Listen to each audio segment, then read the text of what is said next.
validation, now I validate myself. Building inner strength, putting doubt up on the shelf. No more unnecessary drama, no more wasted time. Climbing higher constantly, making my own climb. Standing on higher ground, where excellence is found. My potential knows no bounds.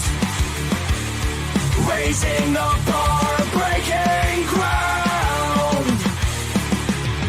My network is my net worth. Choose your company wise. Surround yourself with eagles, not with sheep in disguise. Every interaction is a reflection of my brand. Quality over quantity, that's my personal command. Standing on higher ground, where excellence is found. My potential knows no bounds. Raising the bar, breaking ground. Whoa. I'm not just living, I'm manifesting my vision. Cutting through limitations with surgical precision. My expectations are my compass, my respect is my shield. To mediocrity and chaos, I will never yield.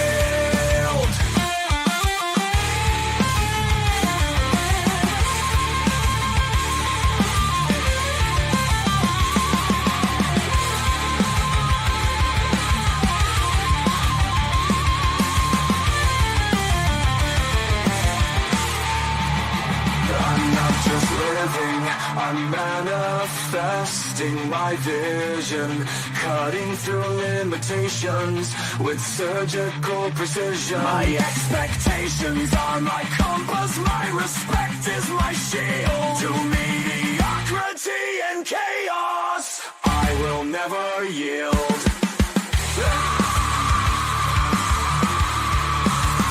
Standing on higher ground,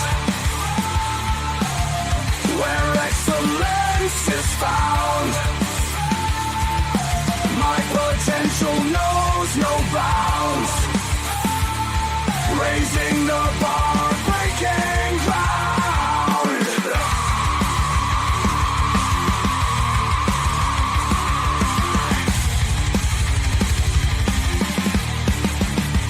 I'm not just living, I'm manifesting my vision. Cutting through limitations with surgical precision. My expectations are my compass, my respect is my shield. To mediocrity and chaos, I will never yield. How you doing, ladies and gentlemen? Welcome to This and That. I'm your host, Xander, where we're talking about this, that, and everything in between. It has been a very interesting day today, but I can tell you that with everything that's going on, I found out some juicy details that y'all are not going to like for Monday. So it has been brought to my attention that as of yesterday, so the second stream of tariffs is rolling in, and we're going to be talking about that on Monday. So everything that we thought was going to be good as far as stabilizing economy with the chaos that's going on. It actually is going to get a little bit worse because we're looking at approximately 2.5% increase on those tariffs. So we're going to be talking about that on Monday. Um, as you know, we're about 10, 15 minutes late today. We go live 7 nights a week, guys, and we do not let the sun rise without going live, but we don't always start on time. And that's why we ask you guys to like and subscribe and then mash those reaction buttons while you're here and hit that notification button so that you can be notified as to the time that we actually do go live. Um, we also have a membership that is chock full of information, and I've been diligent making sure that all of the information that you guys need is going directly into the membership. Excuse me. For example, we're supposed to be talking about on Tuesday the dividend rotation strategy for August and September. And we're going to be using that 55, 35, 25 rule and kind of work it into investment opportunities. And That is going to be something that we're going to be talking about on Tuesday and releasing the walkthrough on the 1st of August so that you have it for the month of August so that you can uh, work your way through how you're going to look at your uh, allocations of capital if you're not already following one of my distributions that I put into the membership as to how you can rebalance your portfolio to make the most out of your investments while still diversifying. Um, we have a lot of stuff going on, and we have a different topic every night of the week. Starting off with Sundays is questions and comments from fans. Monday, Tuesday, and Wednesdays about business and politics, where Monday we talk about how politics negatively impacts our ability to make, save, and invest money. Tuesday, different ways to make, save, and invest money, budget money, different ways to look at money, hold your money. All of the different ways that your decision making skills directly impact your money. We kind of cover a lot of that stuff on Tuesdays. Then Wednesdays we have different countries around the world that you could potentially live as well as invest in. And then we have Thursday, Friday, and Saturday. Today being Saturday, we talk about self improvement, personal development, relationship topics, socialization, negotiations, building your brand, raises, promotions, retirement, forced retirement, termination, severance packages, and then building your 20 and 30-year plan. So we got a lot of stuff that we go over on a regular basis, and I want you guys to make sure that you tune in every night of the week as often as possible to be able to see exactly what you guys can potentially benefit from. I know that before the show, one of the things that I was delayed on when I was getting ready to get started on the show, I seen a comment from Steven where he was talking to me about the Stoicism. Steven's one of the members of the membership. And Unc Andy was here yesterday. Special shout out to Unc Andy, another member in the membership. Um, and then Dylan, who hasn't been here. He's been struggling, trying to make ends meet, doing his taxi business. We got a lot of folks that come through and learn, right? But Stephen was telling me that one of the last topics that we covered towards yesterday's show was leaning towards Stoicism, and I was explaining to him in the comment section that exactly right. That was Stoicism in action, because Stoicism is the ability to accept the things that you cannot change and make decisions and move forward without having to force that change. One of the things because we were discussing anger management in a different context for an upcoming show that's going to be scheduled for the 14th, but we were talking about making decisions and changing the way that you do things uh, financially so that you're not negatively impacted by uh, your financial decision making skills and other people's financial decision making skills, and recognizing that some of the stuff that we get ourselves involved in typically is because we're putting ourselves in a situation the same way the United States puts itself in other people's financial business. We put ourselves in other people's situations and then we try to force change, but we don't have the authority necessary to make change. So we're on the bottom of the authoritarian totem pole trying to force change at the top, and that it doesn't always work out that way. And we get frustrated because we can't get the results that we're looking for. Well, Stoicism allows you to recognize that in certain situations you have a certain level of authority, in certain situations has a certain quantity of authority you don't have. And when you can't tap into that authority, that you accept the results of this situation to the best of your efforts can get you and move on beyond that. There is nothing else that you can do besides recognize that you did the best that you could in that situation. Now, you can invoke change in some situations by escalating a service complaint with a higher level authority. You can invoke some levels of cooperation if you're talking to a supervisor, talking to a higher ranked authority figure in a situation where the higher ranked authority figure is rational and logical, but under the dynamic where the higher authority actually is just as corrupt, if not more corrupt, as the initial person that you're interacting with, you're still not going to get the results that you're looking for. And Stoicism will tell you, look, if you're in a situation where the odds are stacked against you, walk away from that situation because you can't win them all, right? You can't win them all. There's no way to win every single skirmish in a war and win the war at the same time. You can't salvage every single chess piece on a chessboard and still win a chess game. You have to lose something.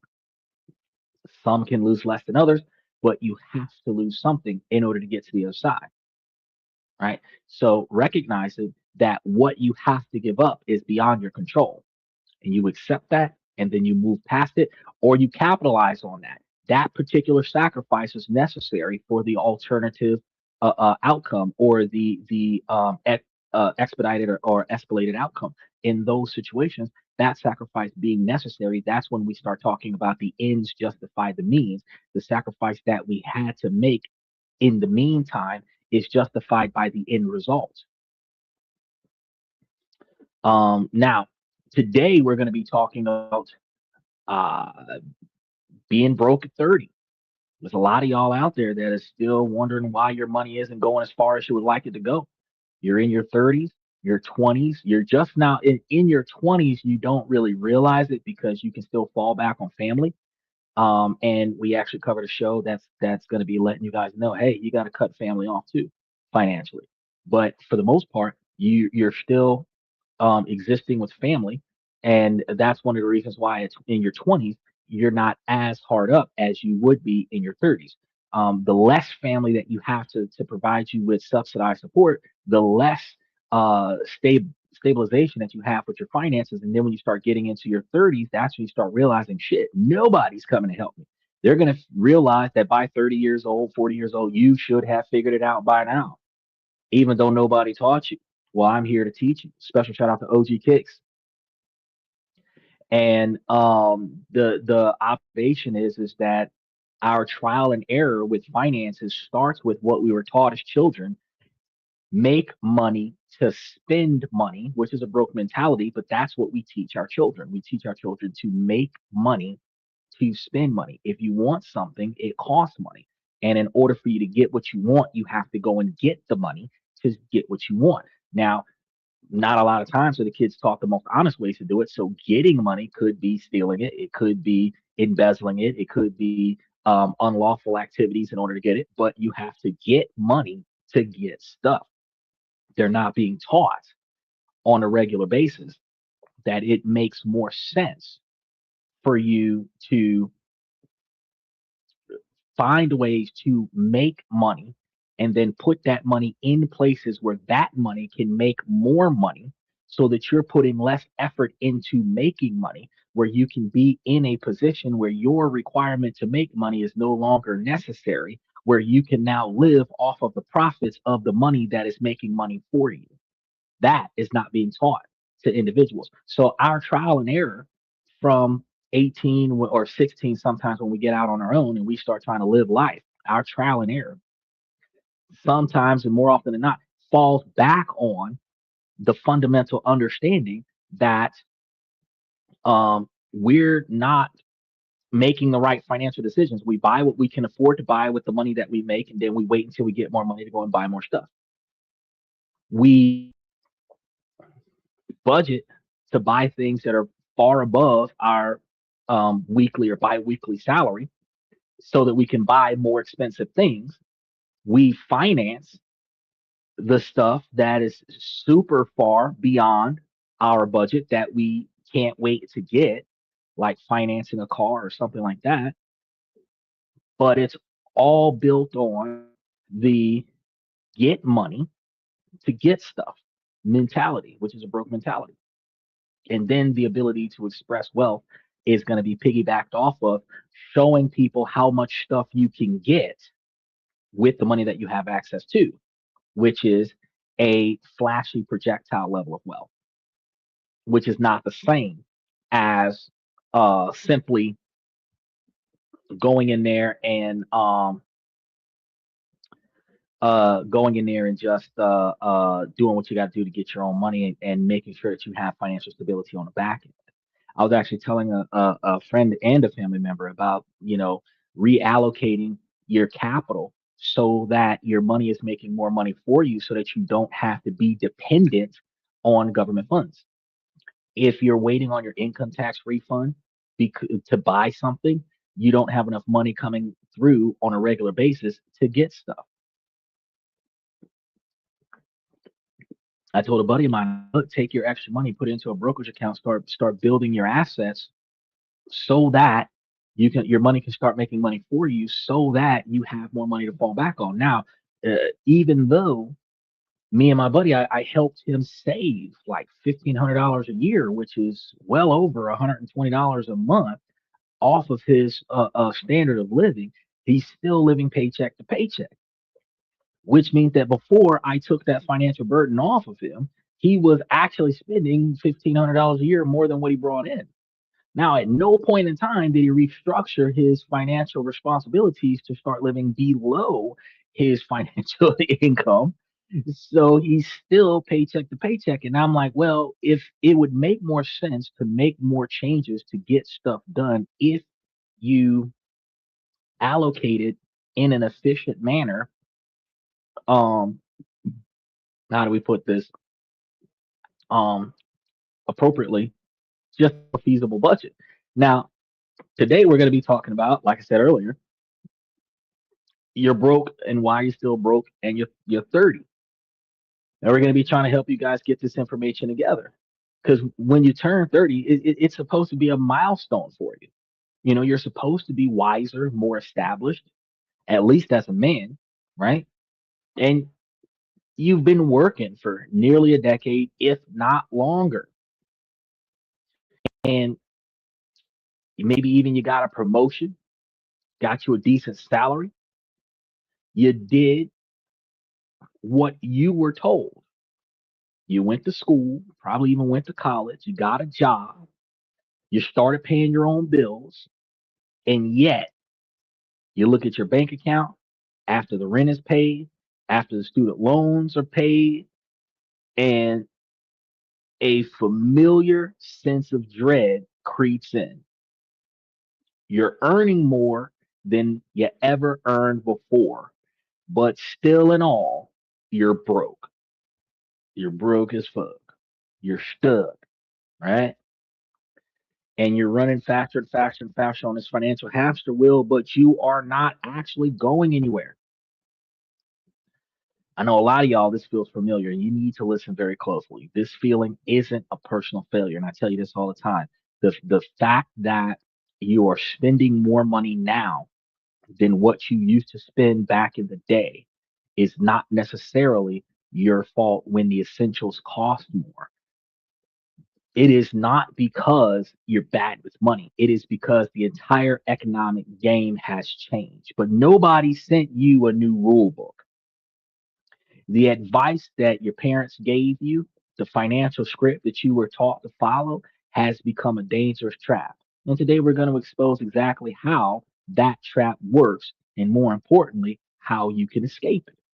Now, look, we got to get this up here. It's hot as fucking here. You followed all the rules because the path was supposed to be simple. You go to college, you land a stable job, and your income would raise steadily. You'd buy a starter home in your late 20s or your early 30s. You become owning, which is supposed to be better than renting, right? You'd diligently save 10% for your retirement. You'd tuck away an emergency fund. And by 30, you'd be on your way. But for millions and millions of Americans, that script has led to a dead end. Instead of building wealth, you're drowning in what's called cash flow fragility.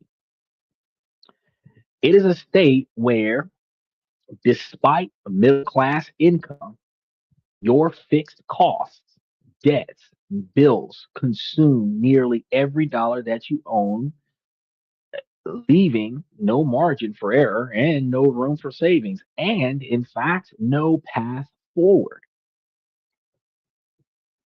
Now, this isn't just a feeling, it's a mathematical reality. For a generation, recent surveys show that a majority of middle class Americans, middle income Americans, they're stressed about their finances. And this isn't about avocado toast. This is going to be a structural breakdown. And we're going to provide proof of what's going on. So let's be clear real quick, because being broke at 30 means in 2026 something way different than what it did back in the day. It doesn't mean that you're unemployed or earning minimum wage, because you could be earning $70,000 a year, a solid above median income that previous generations would have considered a clear sign of financial success, and still be functionally broke. In fact, in California and New York, you could be making $275,000 a year and still be considered functionally broke. The modern definition of broke is a constant grinding state of cash flow fragility, which is not the same as not having any money coming in. It is not having enough money coming in for the lifestyle that you have. So when we actually discuss the difference between poverty and wealth, true poverty is not having enough money to get the things that you need in life. So we recognize that 99% of Americans are fucking broke.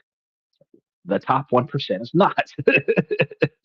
You probably have 23% of Americans that can do more than others and still have something left over. And the other 76% of Americans are paycheck to paycheck. That's 76% of Americans that are paycheck to paycheck, which is the 76% of Americans that make less than $100,000 a year. And if we're talking about the 250 to $300,000 a year incomes that are still paycheck to paycheck as well, that's 86% of America.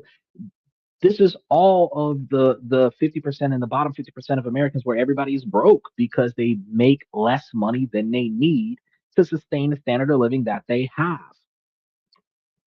Right?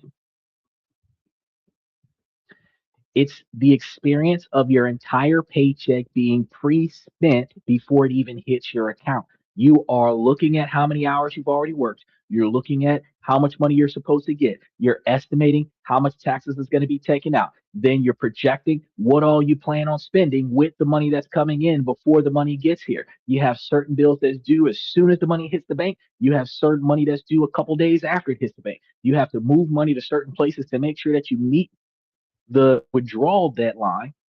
If you have automatic bill pay set up in other accounts and there's no money in that account, your deposit account has to transfer money to your automatic bill pay account before the automatic transfer comes out of that account. All of this stress is being broke because you don't got enough money going around. You don't have 5, 10, 15, $20,000 just lingering somewhere. Right? So imagine this. You earn a solid $70,000 a year. After taxes, that's about $4,600 a month. Sounds manageable, right? Not New York when the rent is $5,500, but in most places it might be. But let's break down where that's going to go. First, you got housing. In many high cost urban areas where the good jobs are, finding a decent one bedroom apartment for less than $2,000 is a victory. So there goes 43% of your take home pay if you were living in that area. But if you were living in another area like California where the rent is like 3,500, there goes almost 75% of your income just on rent. Now, the old rule was to keep housing around 1/3 of your income, where if you're making $4,600, 1/3 of your income would be closer to $1,700. Right? Because 25% of your income would be, well, actually 25% of your income would be like yeah, $1,200. So 30% of your income should be something around $1,500 to $1,700 off of a $4,600 income, right? But the old rule for many is simply not possible today. Next, you got transportation. Your car payment on a reliable used car. And that's why when me and Steven was talking about his used car, he was trying to rush and pay off that car. And I'm like, nah, fuck that shit. Just give them whatever they ask you to give them and just pay it off over time and take the extra money and put it somewhere else. Because paying it off is not going to benefit you by putting extra money on the car when you could be opportunity cost putting extra money into the brokerage account. A lot of people are paying for used cars and upward of $450 a month on a used car. So if you're doing $250 a month or $250 a month biweekly, that's the average American is paying that kind of money. But then you add another $200 a month for the insurance, sometimes more than that, depending on your age, your gender, and your driving history, and $150 for gas, sometimes more than that for the month. Sometimes that's $150 a week for gas. And your transportation costs start costing $800 a month or more. So if you're assuming like, $50 fill ups 3 times a month, you're looking at around $800 a month, and you're at $2,800 or 61% of your monthly income before you even start buying groceries or paying for the utilities. You got a place to live and you got a way to get to work, but that's all you got, right? Then comes the debt that was sold as an investment in your future. Student loans. The average millennial with student debt might have a monthly payment of around $400 a month. Now you're at 3,200. You haven't even eaten yet. Groceries, which have seen their own price inflation, has easily added to another $400 a month for one person. And that's going to go up with this 2.5% increase in tariffs that just started July 24th. So you're likely for one person expecting $500 to $600 for the cost of groceries, right? Utilities and internet, electricity, your phone can be another $250 a month, if not more than that. Because I know I've seen a $250 light bill and a $250 phone bill one month this year. That would have been $500 just for the phone and the electricity, not the water, not the gas, not the internet. So just having basic cost of $250, you're right at $3,850 out of your $4,600 a month, right? And that's just by the 5 categories: housing, transportation, student loans, food, utilities. That's 84% of your income. You have like $750 left for the entire month if you're not spending more money on your light bill and you know your cell phone bill and stuff. Out of that $750, you have to cover health insurance, maybe credit card payments, toiletries, clothes for work, laundry, even if you're not buying new stuff. And God forbid you want to have a social life. What about savings? What about investing? Where would the money even come from? This is the trap. This is the cash flow fragility. It's living where one single unexpected event, a car repair, a dental emergency, it doesn't just cause stress, it triggers a financial cascade. Shit, I seen a root canal. They were talking about having to take out some wisdom teeth, and I was looking at them like, "How much you want?" Nah, that's all right. I can keep all the teeth in my mouth till they fall out.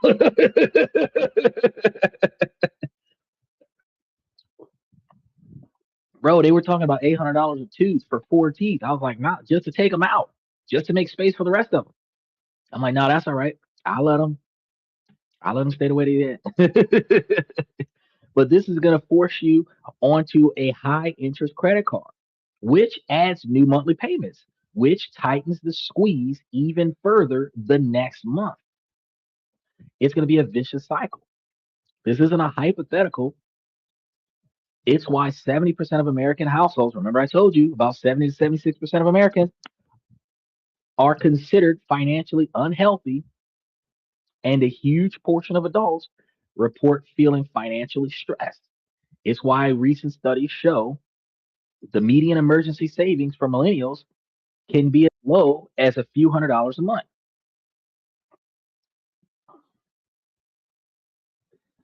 Okay, how you doing, Brody?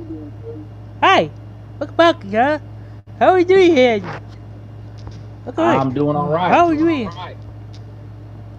I'm good. To the work. Couldn't I don't know on it.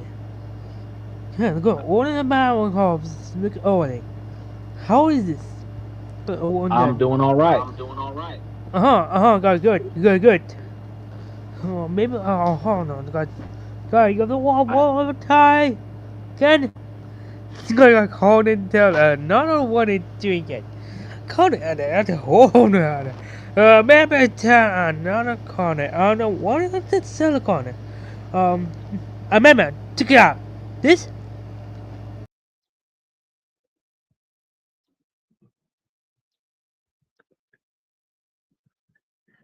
Okay, so we have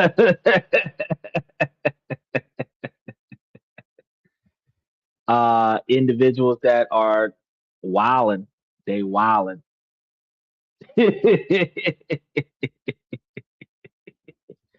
And it's I don't know.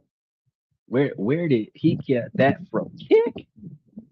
Look, y'all, we be having some special folks that jump onto the show.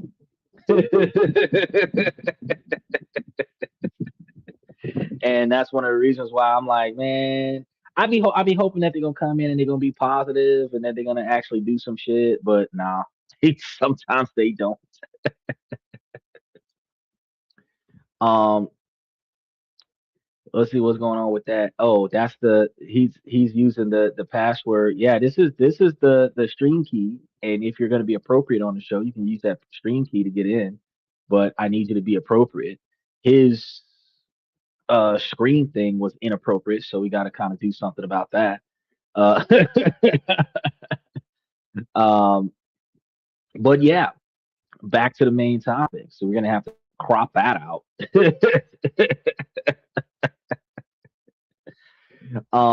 We were saying that emergency funds for millennials can be as low as a few $100s. Now, these individuals are not irresponsible. They are mathematically cornered. They have a middle class income, but a broke person's net worth. Their financial lives have no shock absorbers.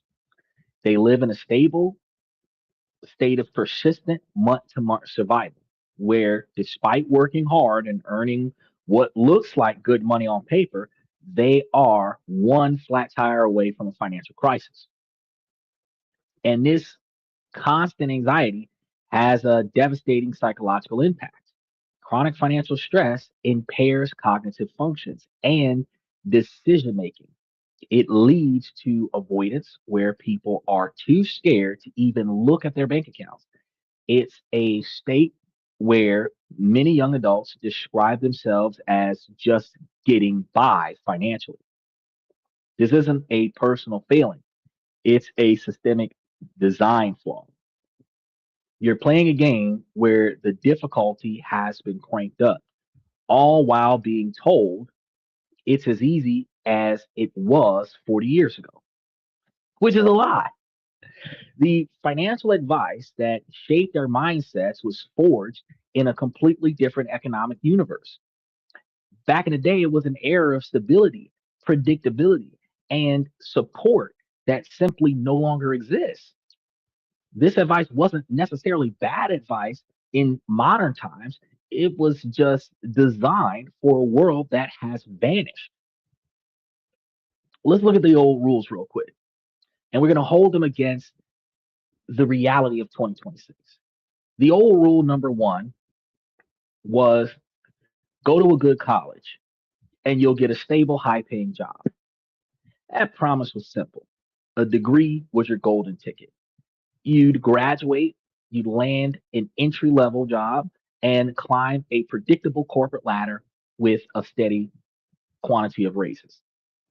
Now, remember, this advice was given to you back in the day when, excuse me, most Americans would drop out of high school and not get a high school diploma. That advice was given to you back in the day when a bachelor's degree was rare.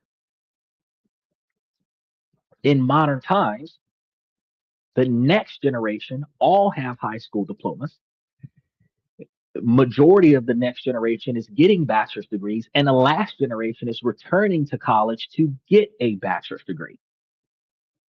We call them return students, where they got out of school a long time ago and now they're going back to college after 10, 15, 20 years of being an adult. They're going back to college and now they're getting their bachelor's degree later in life. Instead of achieving that bachelor's degree between 18 and 24, they're achieving that bachelor's degree between 27 and 45, right? The 2026 reality, that model is broken. First, the cost of the degree has exploded. Younger generations carry far more student debt, starting their careers in a financial hole, which is one of the reasons why I told you guys to borrow against a stone, put it into a brokerage account, and use that brokerage account to pay off the debt after the fact. Borrow what you don't need and put it into a high interest investment account, and then use that high interest investment account to pay off the loan so that when you get out of college, your brokerage account pays for your student loans. Where your day-to-day paycheck will still be paying for your standard of living, you at least wouldn't have that financial debt, that $400 or $500 a month financial debt lingering over your head, hurting your financial stability. Second, the career paths are no longer a ladder. It's a jungle gym. The idea of staying with one company for decades is an artifact of history. Today's careers are marked by job hopping, contract work, and the gig economy that has started to explode in modern society. While this offers flexibility, it also creates income volatility. There are gaps between jobs, periods of underemployment, and the constant need to upskill. That steady, predictable raise in income is gone and is replaced by peaks and valleys that makes long-term planning incredibly difficult. Old rule number two, buy a house as soon as you can. Renting is just throwing money away. This was the most sacred part of the American dream. Your home was your primary asset, a forced savings account that would secure your future. 2026 reality, this advice is now perilous for many people, far more than what you would think. Much of the last decade, the cost of housing has completely detached from the growth in wages. So for a 30-year-old today, saving a down payment is often mathematically impossible while juggling high rent and student loans. Even if you managed it, the monthly cost of the mortgage, taxes, maintenance on a house can make you house poor, a state where your entire financial life is beholden to your property. More often than not, when we buy ready to move in properties, yeah, they're ready to move in, which means the house functions enough for you to live in it. But there are certain things around a house that you still have to take care of. You have to repaint where paint is worn. You have to repair things that you didn't notice that were broken before you bought the house, or if you did notice when you bought the house, you got that on a buyer credit, which reduced the price of the house so that you could afford it. You have lawn care and other stuff. And this is not like stuff broken in the house, like things breaking on a regular basis. This is how you get the house. And for you to restore the house back to a fully functional position where everything is updated, that maintenance cost is going to be added to your monthly mortgage, which often makes the cost of your new home more than the cost of renting property. Renting in this context is not throwing away money. It is paying for shelter and flexibility. It's a problem though, because you're only guaranteed the property until the lease renews. And at any point in time, the landlord can terminate the property agreement, which forces you to randomly have to relocate. So the difference between owning a house and renting a property is the security of owning the house, where the stable income pays for the mortgage without fail and never having to wonder where you're living at, versus the ability to have less stress about maintenance and repairs because everything in the property should be fixed by the landlord, right? So now you have to take on more stress to get housing security, or abandon the housing security to have less maintenance stress, right? But it's going to free up capital that would be locked into a down payment and maintenance costs, which can be invested elsewhere. So that old rule failed to account for a scenario where the price of entry, became so high that it guarantees financial fragility. Oh, rule number three, you want to save 10 to 15% of your income for retirement, and you'll be fine. That's what they say. I'll be telling y'all 20, 25, 30, 40%, 50%. I'll be like, bro, if you really want to save for retirement, you really need to go all in. You need to take the majority of your discretionary spending money and just stack your capital. Because if you 30 or 40 years old, you've struggled for 10 or 20 years already. Why not do it for another 10 or 20 so that you can say, fuck this, I quit, and be able to live a damn better life for the next 40 years? People argue that, nah, man, I want to moments, memories in life, like the ACDC concert. I wouldn't go on the ACDC concert just so that I could have a better retirement. I wouldn't go to Canada just so that I can have a better retirement. When I have the quantity of capital set in a place where my money is making more money for me, where I can cover my standard living here and another country, that's when I can retire. That's when I can go and do whatever I want to do. And if John Cena's retired, The Undertaker's retired, Randy Orton's retired, Chris Jericho's retired. So much for going to the WWE. The ACDC's retired. It's so much for Boyz II Men is retired. So much for going to concerts. You know what I mean? It's like I'm gonna have to find something else. But my standard of living at 60 and 70 years old, 30 years from now, is covered. Now, some people are gonna say that that's a completely unrealistic mindset. Maybe so, but the difference between me only struggling for a little bit longer and you struggling for the rest of your life, I choose to cut this out at some point.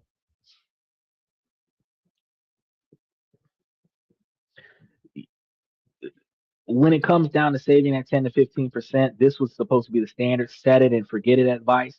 And it was based on an ecosystem that included employer provided pensions and strong 401k matches, where after you finish working on a job for 20 years or longer, you would find yourself with a large enough quantity of money to be able to spend the rest of your days retired, paid for. But we also have to recognize that back in the day, the average life expectancy was like 55, 60 years old.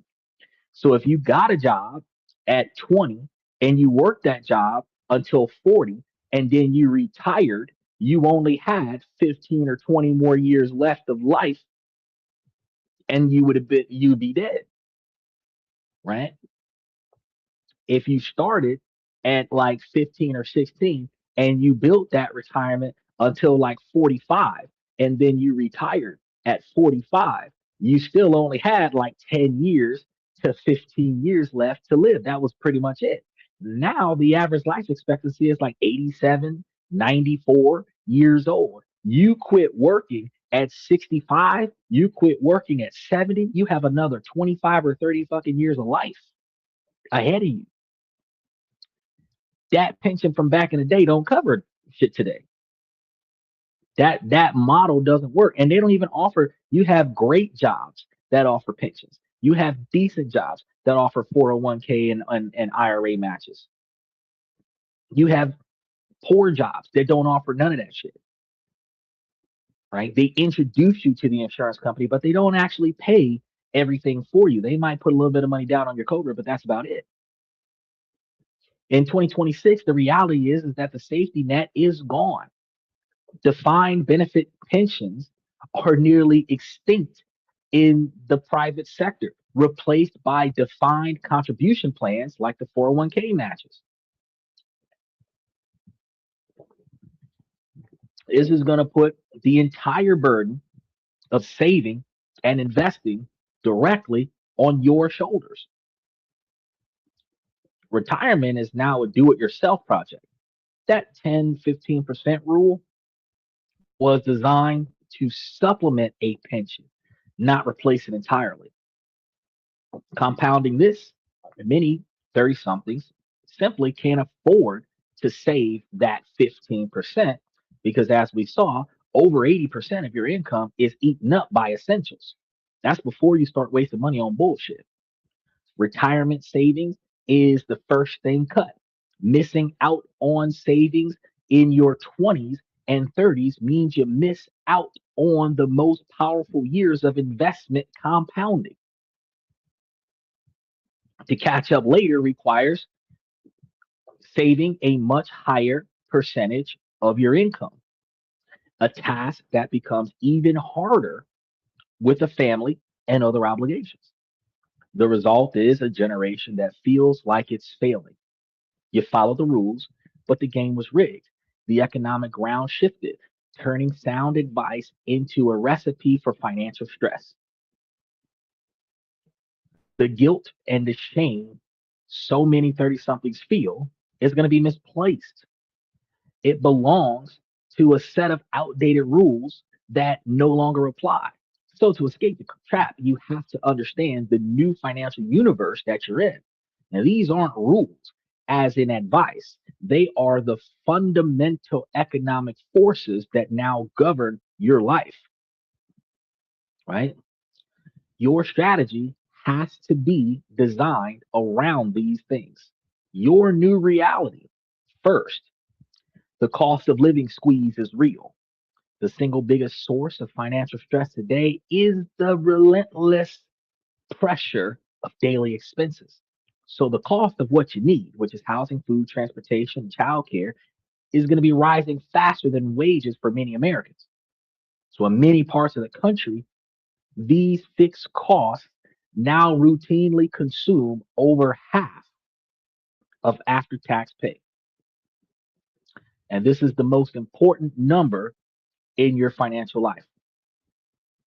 It is your financial speed limit. So if your essential spending exceeds a 50 to 55% threshold, you have a structural problem that no amount of clever budgeting can solve.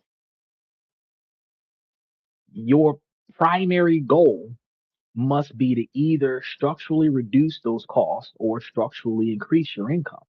Everything else is secondary. Your second reality, your debt strategy is the main event. It is the front line of the pay per view. Previous generations might have had a mortgage and a car loan. Your generation is going to be different. You are starting your financial life with a heavier and more complex debt burden, often a mix of student loans, high interest credit cards, and auto loans. In the old world, debt was a side note. 2026, your debt structure is central to everything. High interest debt, particularly credit card debt, with rates often in the 20 to 30% range, is compounding against you. It is negative investing. You must segment your debt into toxic debt, which is high interest consumer debt, and managed debt, which is lower rate loans. Attacking toxic debt isn't just about being responsible, it's a financial emergency. You might find getting a installment loan to cover the cost of your credit cards to be an unfavorable decision to make. But if you got an installment loan to cover the cost of your credit cards, the interest rates for the installment loan will be less than the cost of the credit cards. Now, if you don't continue to exploit the credit cards, you won't continue to have outrageous monthly costs. You put your money on the installment loan, paying down the installment loan, and only use the credit cards for what you have enough money to pay back on the credit card before the billing cycle rolls over.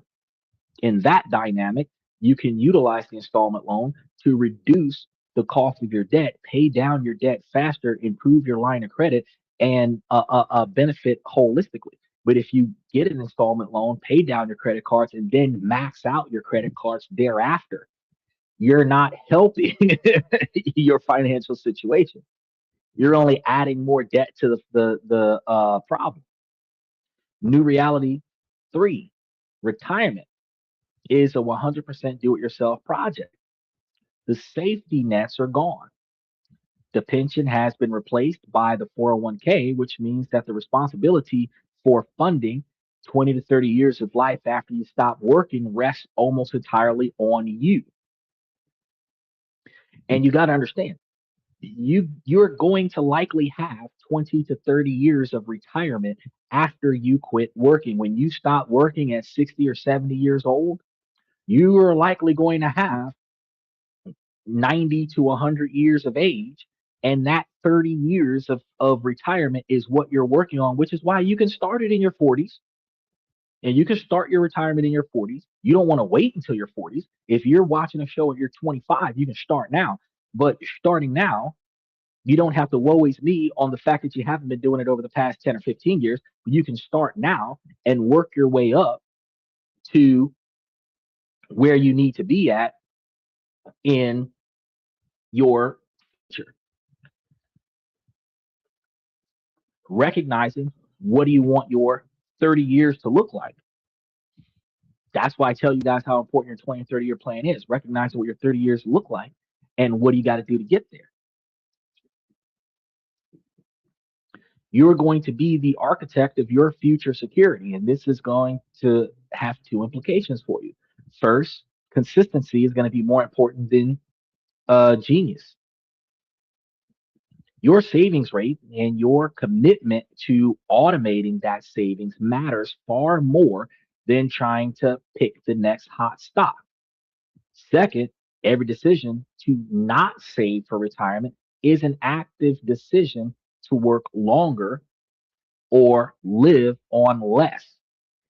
Skipping a $5,000 contribution at age 50 doesn't just cost you $5,000. Assuming average market returns, it could cost you $75,000 or more in future growth. You want to treat your retirement savings as an unbreakable contract with your future self.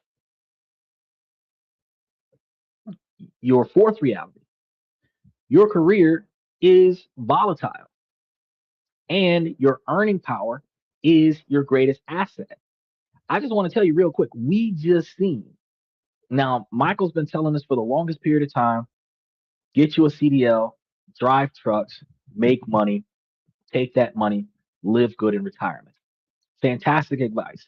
However, they now have AI rigs that are self-driving trucks. So you can get a CDL license and find that you're being outpaced by robots.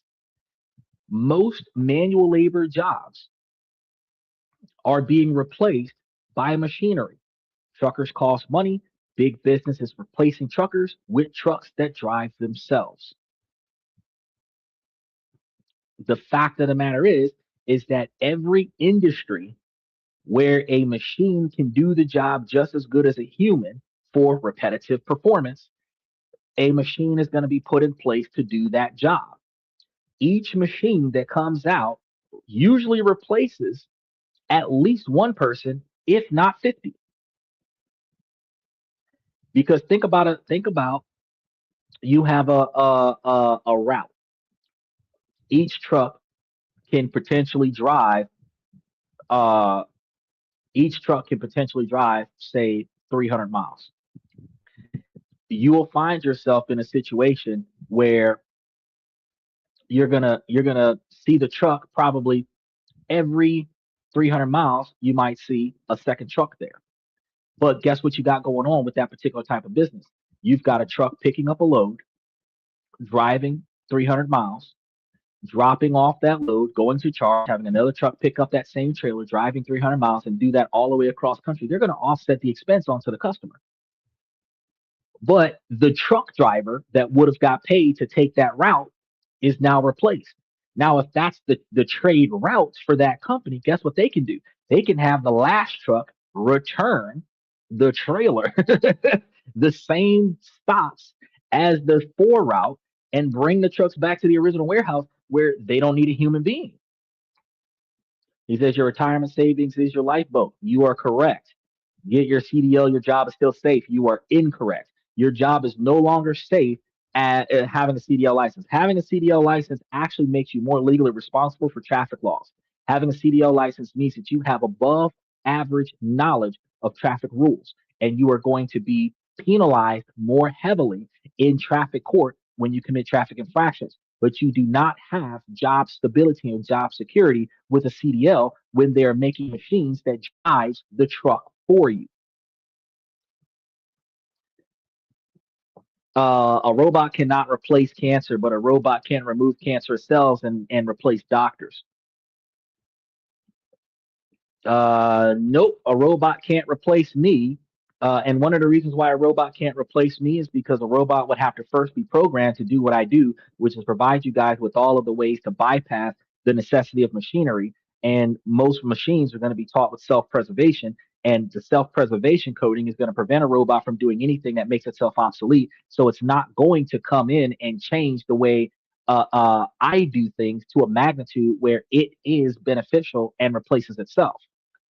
I'm making myself indispensable because I'm providing you with the knowledge and the resources to bypass the dependency of machinery and make yourself sustainable, which is not something that a machine can do.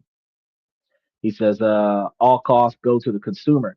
All expenses will definitely go to the customer. And that's true, which is one of the reasons why you will find yourself, as they're putting AI trucks on the road, they're replacing employees where two people would have gotten paid to do that route. 10 trucks might do that route for those two people. Those people don't have a job, but those 10 trucks can run 24 hours a day, 7 days a week with no days off. Those people are going to have sick days. They're going to have personal days. They're going to have vacation days, and they're not going to be able to function. Right. So ultimately, no, the CDLs are not going to be protected. He said, we never go to court. We just pay the fines. And that those fines are going to be limited. Shout out to you, confused. Special shout out to Unc Andy. Well, Andy, Michael is confusing everybody because Michael's trying to make it seem like the way things used to be 50 years ago, which is what we're talking about today. How the way things were 40 and 50 years ago is no longer a thing today. The mentality from 40, 50 years ago is an obsolete mentality. So he's believing that, um, the way things work with getting a CDL is more beneficial to you. It's not. The point system is not favorable. Point systems can get your license suspended faster with a CDL license, where a truck driver is no longer able to work anymore because his license got suspended because of a traffic ticket, which also puts truck drivers in a higher risk setting in traffic court. But machines replacing human beings is a very real thing that you have to pay attention to. Running out there and getting a CDL license thinking that I'm never going to be replaced by a robot is an obsolete mentality. You can't think that way. He said, I came in mid thought. No, no, no. You came in pretty much at a good time. I mean, we've been here for about an hour, but for the last 30 minutes, or for the last 45 minutes, I was telling you guys why at 30 something, the way things people used to do it in the last generation, in Michael's generation, is no longer effective for the kids in today's generation, is the reason why things don't work out. And when I started mentioning about how machines are replacing truck drivers, Michael's trying to validate being a truck driver, and it's not working for him because statistically, the machines that are replacing human beings in fast food, in warehouses, in retail, as truck drivers, as cab drivers, these jobs are replacing people with machines, and those jobs are no longer secure. And that means that you cannot depend on getting a CDL and working for 40 years, where in the next 10 to 15, you might actually be replaced with a 100% automated system where machines might be all over the place, where there are still jobs out there. There are still things that still depend on human beings. Tech requires maintenance, and until they make machines that self-maintenance, you have, when those machines defect, you need a human being to work on the machine, but that still means that you have to be in a different field than a manual labor job. And now those manual labor jobs are becoming obsolete due to the advancements of technology. That's what I was trying to get Michael to understand, and he's not willing to accept that. He said there's only 400 self-driving trucks in America this at this time. Right. So if there's 400, there's 200,000 machines in Amazon warehouse. There are 200,000 restaurants that replace the kitchen staff with machines, and there are 400 trucks this year that are replacing human drivers. Now, maximize that. You're going to look at probably in 10 years, 400,000 trucks over the next 10 to 15 years, which could replace 60 to 80% of truck drivers. Yeah, everything is replaceable. And that's one of the reasons why when we start talking about job security. 50 years ago, you had job security because you were irreplaceable. Now you do not have job security. You are not irreplaceable. What is this? Who is, yeah, hi guys. Okay, we're gonna take that guy. What is he got going on here? He tried to throw me into kick. He said, then become a lumper. I mean, you can try to figure certain things out. He said the auto drive 18 wheelers are on the road already. Yeah, exactly. That's what I'm trying to tell him. That's exactly what I'm trying to tell him. Someone has to unlock the truck, or someone has to unload the truck. Okay, so here we go, Michael. Now, pay attention. The truck drives itself to the situation, right? And then after the truck drives itself to the situation, then you have the machines at the warehouse that unload the truck. So machines can drive the product to the warehouse, and machines can unload the truck from the warehouse. Nobody needs to be there. The machines can unlock the doors. The machines can lock the doors. Security system is automated. You can have a whole Eureka system that is completely non-human functioning and get the whole job done, which would replace 10, 20 truck drivers for every warehouse, 200 truck drivers for every warehouse, hundreds of thousands of truck drivers in that same warehouse. Along that route where you replace humans with robot trucks and you're replacing warehouse workers with robot warehouse workers, you can replace the entire manpower staff of distribution. And the higher wages get, the more big business is working towards doing exactly that because it's cheaper to operate the machines than it is to operate than it is to pay the people. Now, yeah, you're probably still going to need mechanics to work on a truck when the truck breaks down, flat tires and other such stuff. So not every single job is being retired, but at the end of the day, a truck driver's job is not guaranteedly secured in a dynamic where there's a truck that drives itself. A warehouse job is not secured when the dollies and everything are driving themselves. It doesn't work that way, right? He says Uber drivers are on the chopping block too. You damn right. Uber and Lyft, they have what they call that Waze or Wave 4 is going around picking shit up, picking people up, and then Tesla is also doing the robo taxi, and that is a commercial product that is not being sold to people. So while they have the 30 times rolled steel from the Cybertruck on the robo taxi, it is not. Yeah, Waze. Thank you. It is not sold to regular people. Tesla is putting that car out on the road at like $30,000 a car, and those cars are out picking people up where Waze is out picking people up. So they're competing against one another, which is interfering with human rideshare. He says there are 3.2 million commercial vehicles on the road every day. So out of 3.2 million, 400 is not even a drop in the bucket. Well, I mean, closed-mindedly, you can assume that because there's 3.2 million commercial vehicles on the road, that they can't replace 3.2 million individual drivers with 1 million robotic trucks that can knock out the work. But if there's 400 of them on the road right now that is test driving the scenario, which shows that people should be able to recognize that your job security is not as secure as it used to be 40 or 50 years ago. At the end of the day, you have to pay attention to getting a CDL license is not the end all be all. Like, oh, well, if you dropped out of high school, get you a CDL.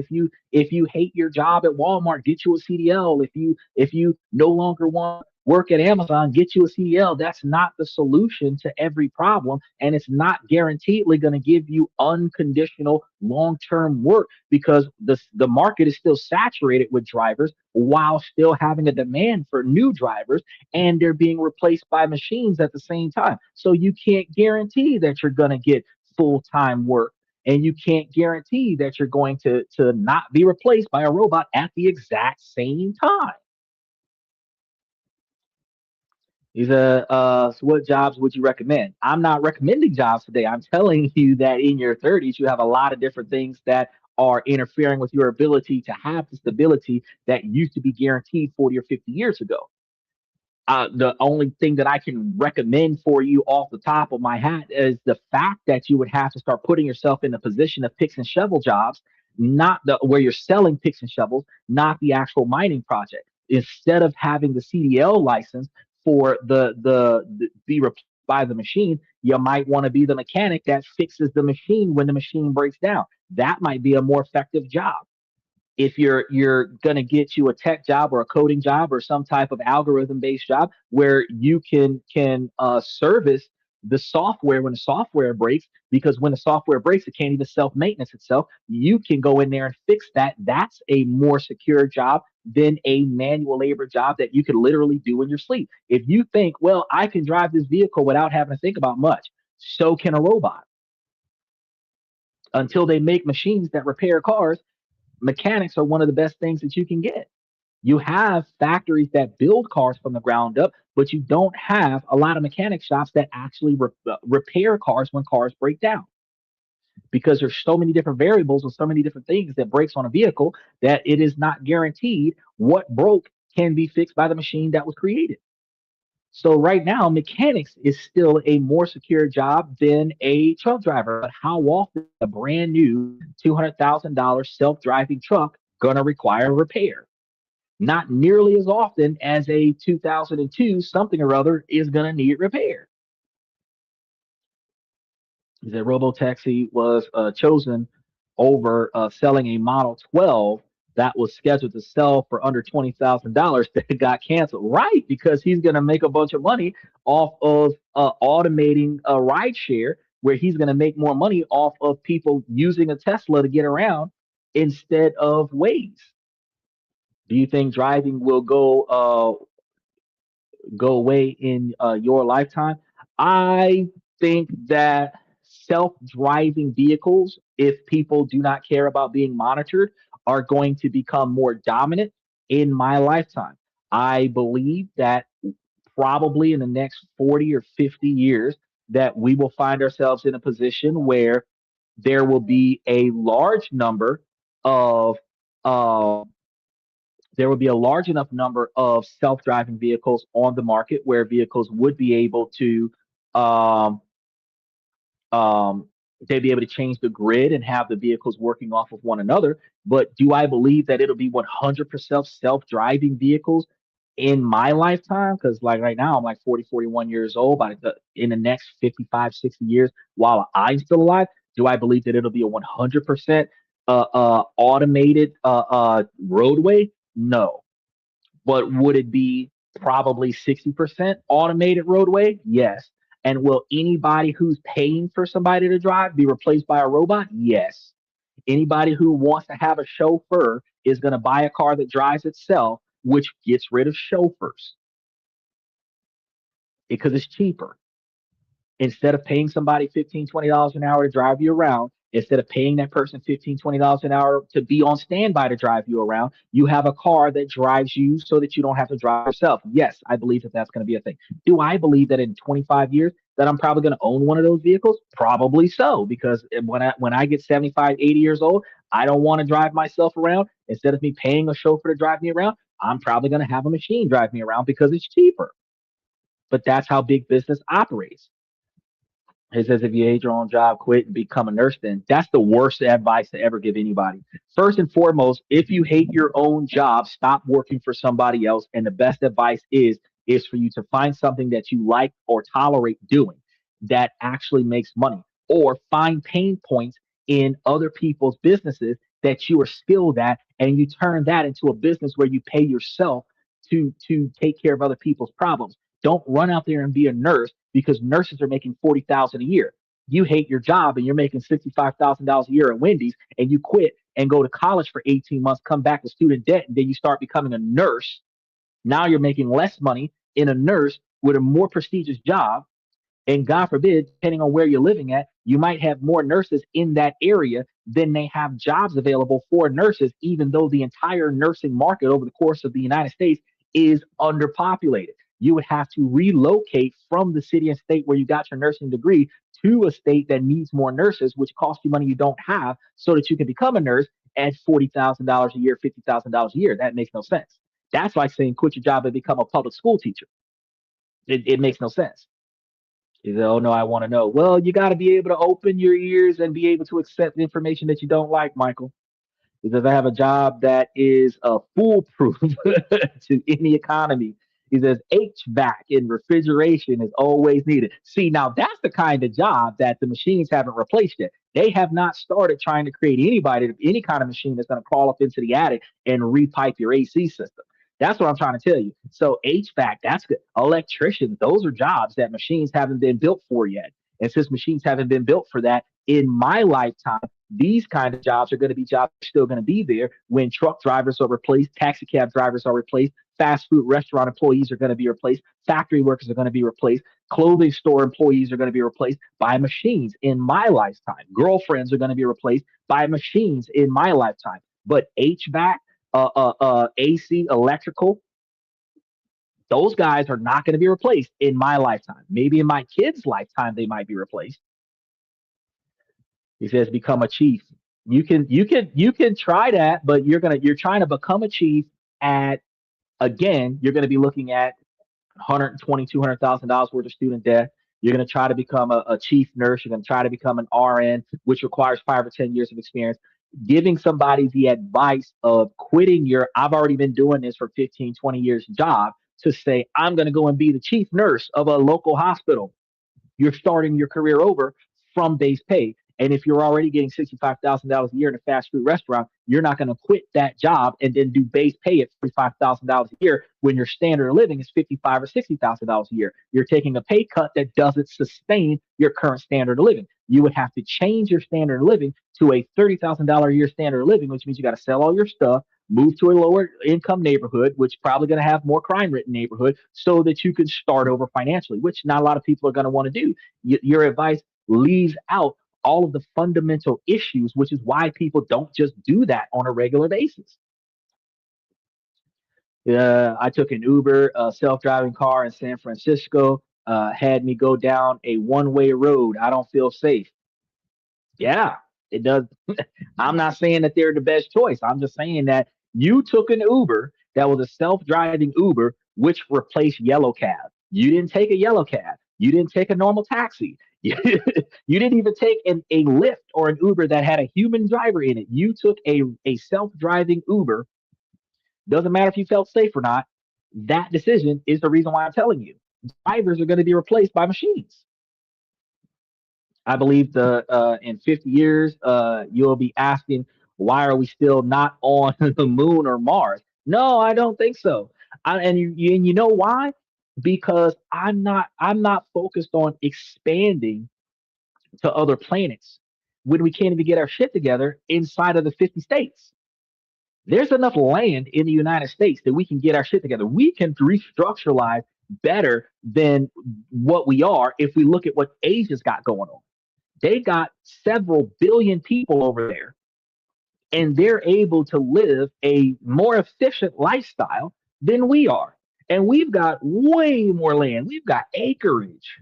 They've got a few hundred cubic feet, and they're able to be more efficient with their space than we are. So no, in 50 years, I'm not going to be asking, well, why are we not on the moon or Mars, repopulating on the moon or Mars? No, I'm going to be saying the same shit that I'm saying in 50 years. I'm going to be saying the same thing, is that had you listened to me 50 years ago, your ass wouldn't be broke today. That's what I'd be telling you in 50 years.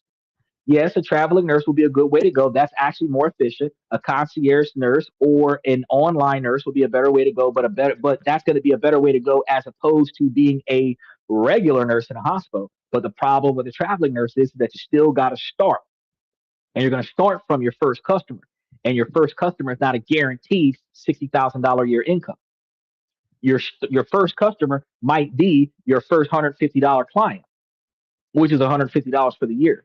Your first 20 customers might be $2,500 for the month, which is $2,500 for the year. You have to build yourself up from nothing to something. So over 10 years, you can become a traveling nurse, and that will give you more money. But again, you're still in a position where you're not not capable of dropping everything, starting over, building a new life by just quitting and going to college and coming back with, oh, I'm more successful now. No, you're going to need a standard of living that is going to sustain you during the transition. And if you don't have that standard of living to sustain you, you can't make that transition. So if you were in a relationship that where somebody else was paying for your standard of living, yeah, you can make that transition. If you were living with family where you can make that transition, yeah, you can make that transition. But if you're living by yourself, no, you can't make that transition. HVAC can be replaced by robots. It can, but they haven't started making people to do it. Sanitation engineer. Sanitation engineer is still not. They have not started creating sanitation engineer people yet. They haven't started creating nuclear power engineers yet. Chief or chef? Chef. Well, chefs in restaurants, again, a chef like McDonald's restaurant or Ruby Tuesdays, TGA Fridays, Denny's, Waffle House. I mean, those are 65 and $70,000 a year jobs. But if you hate that job, that brings us back to you can't quit being a chef and go be something quote unquote financially better when the start over phase, because you're moving from one industry to another, where your skill set in one industry doesn't transition over to another, requires you to start your pay over. That was a whole side topic that you straw man us into. He said, "Best advice, you'll figure it out." That is the worst advice. That is the worst advice. That's also ultimately saying, "Fuck it, I don't care anymore. I quit this discussion because I don't know what I'm saying."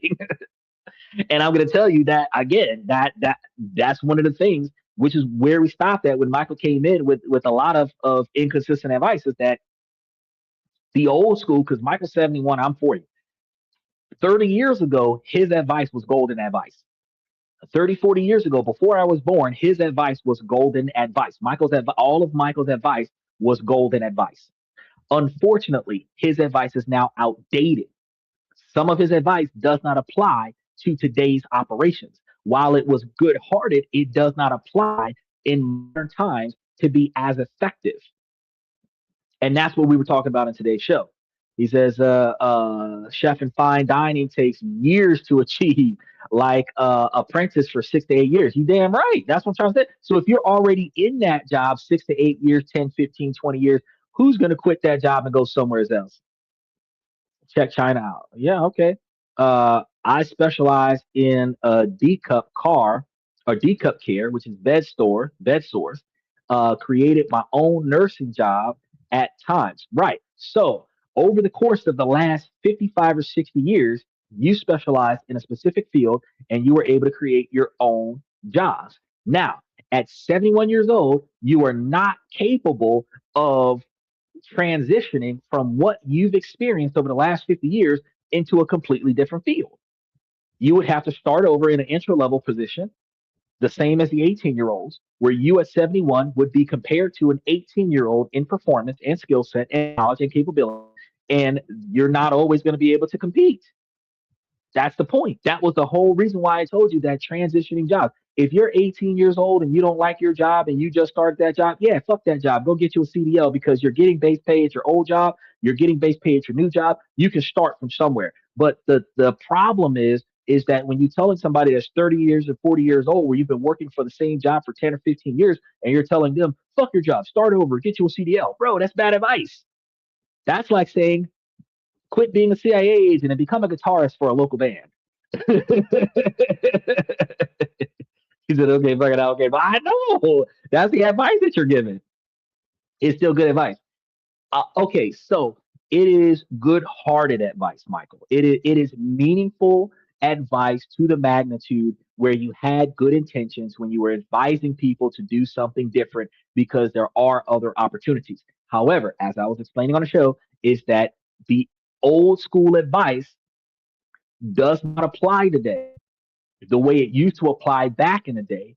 And we need to find another way today to last us another 30 years. If your 50-year-old advice in 2026 is phased out or phasing out, how can you keep giving that advice for another 20 years?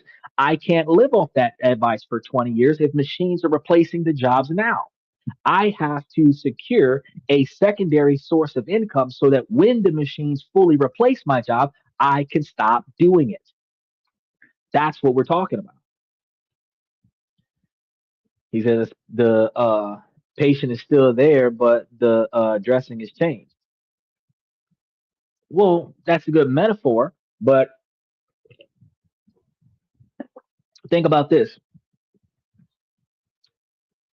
If you are experienced in intake, drawing blood, taking temperatures, checking vitals, you cannot transition to surgery without training.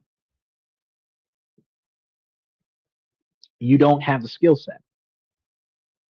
So you could be the highest paid intake nurse, but you would take a massive pay cut to be the lowest paid surgery nurse. Transitioning is going to be the problem because the majority of Americans live at 90 to 100% of their income. So if your $60,000 a year job requires you to transition to a $40,000 a year pay, you're taking a $15,000 a year pay cut without reducing your $60,000 a year lifestyle. That is what people are not willing to do. And that's why changing jobs like that doesn't work out very well. You said, why would I? Well, I mean, I'm using you as an example because you're over here giving inaccuracies. I graduated, made it across the line, right? But the people who are still trying right now aren't making it across that line. Jobs are nice, important even, but a side hustle never hurts. I'd label mine as a profitable hobby. You are supposed that actually makes a lot of sense, Uncle Andy. If you have a profitable hobby, where it's something that you do on the side and you can potentially make money from that. You can take, and I've encouraged people to do that. You can take a profitable hobby that's not your primary source of income. You can restructuralize it and expand upon it so that that profitable hobby starts becoming a primary source of income capability. Then you can transition from your full-time job to your your profitable job. Your profitable hobby becomes your startup business. Your startup business becomes you working for yourself, where you're getting paid to take care of big businesses' pain points, and you don't have to worry about the volatility of the market where machines are replacing humans because you're not working in the areas where machines are being created to replace humans. That puts you in a position where you are capable of making money, make money for yourself without having the stress of being replaced.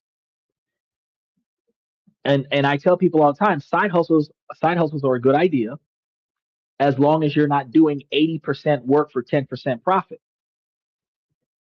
But when you're able to do 20% work for 80% income and you're able to take that income and then automate it in ways where you're either hiring somebody to do the work for you or electing again machines to take some of the workload off of yourself so that you don't have to pay a human being to do the work, the overhead is less than the income margin, and the income margin difference is going to be your profit level, and that profit level allows for you to decide on one of two things: either paying somebody to do the whole job for you so that you can get paid to stay at home, or you can do less work to get the same quantity of money that you need, and then be able to be a digital nomad and travel the world and live off of the income that you're making. He said, then you better get busy. Well,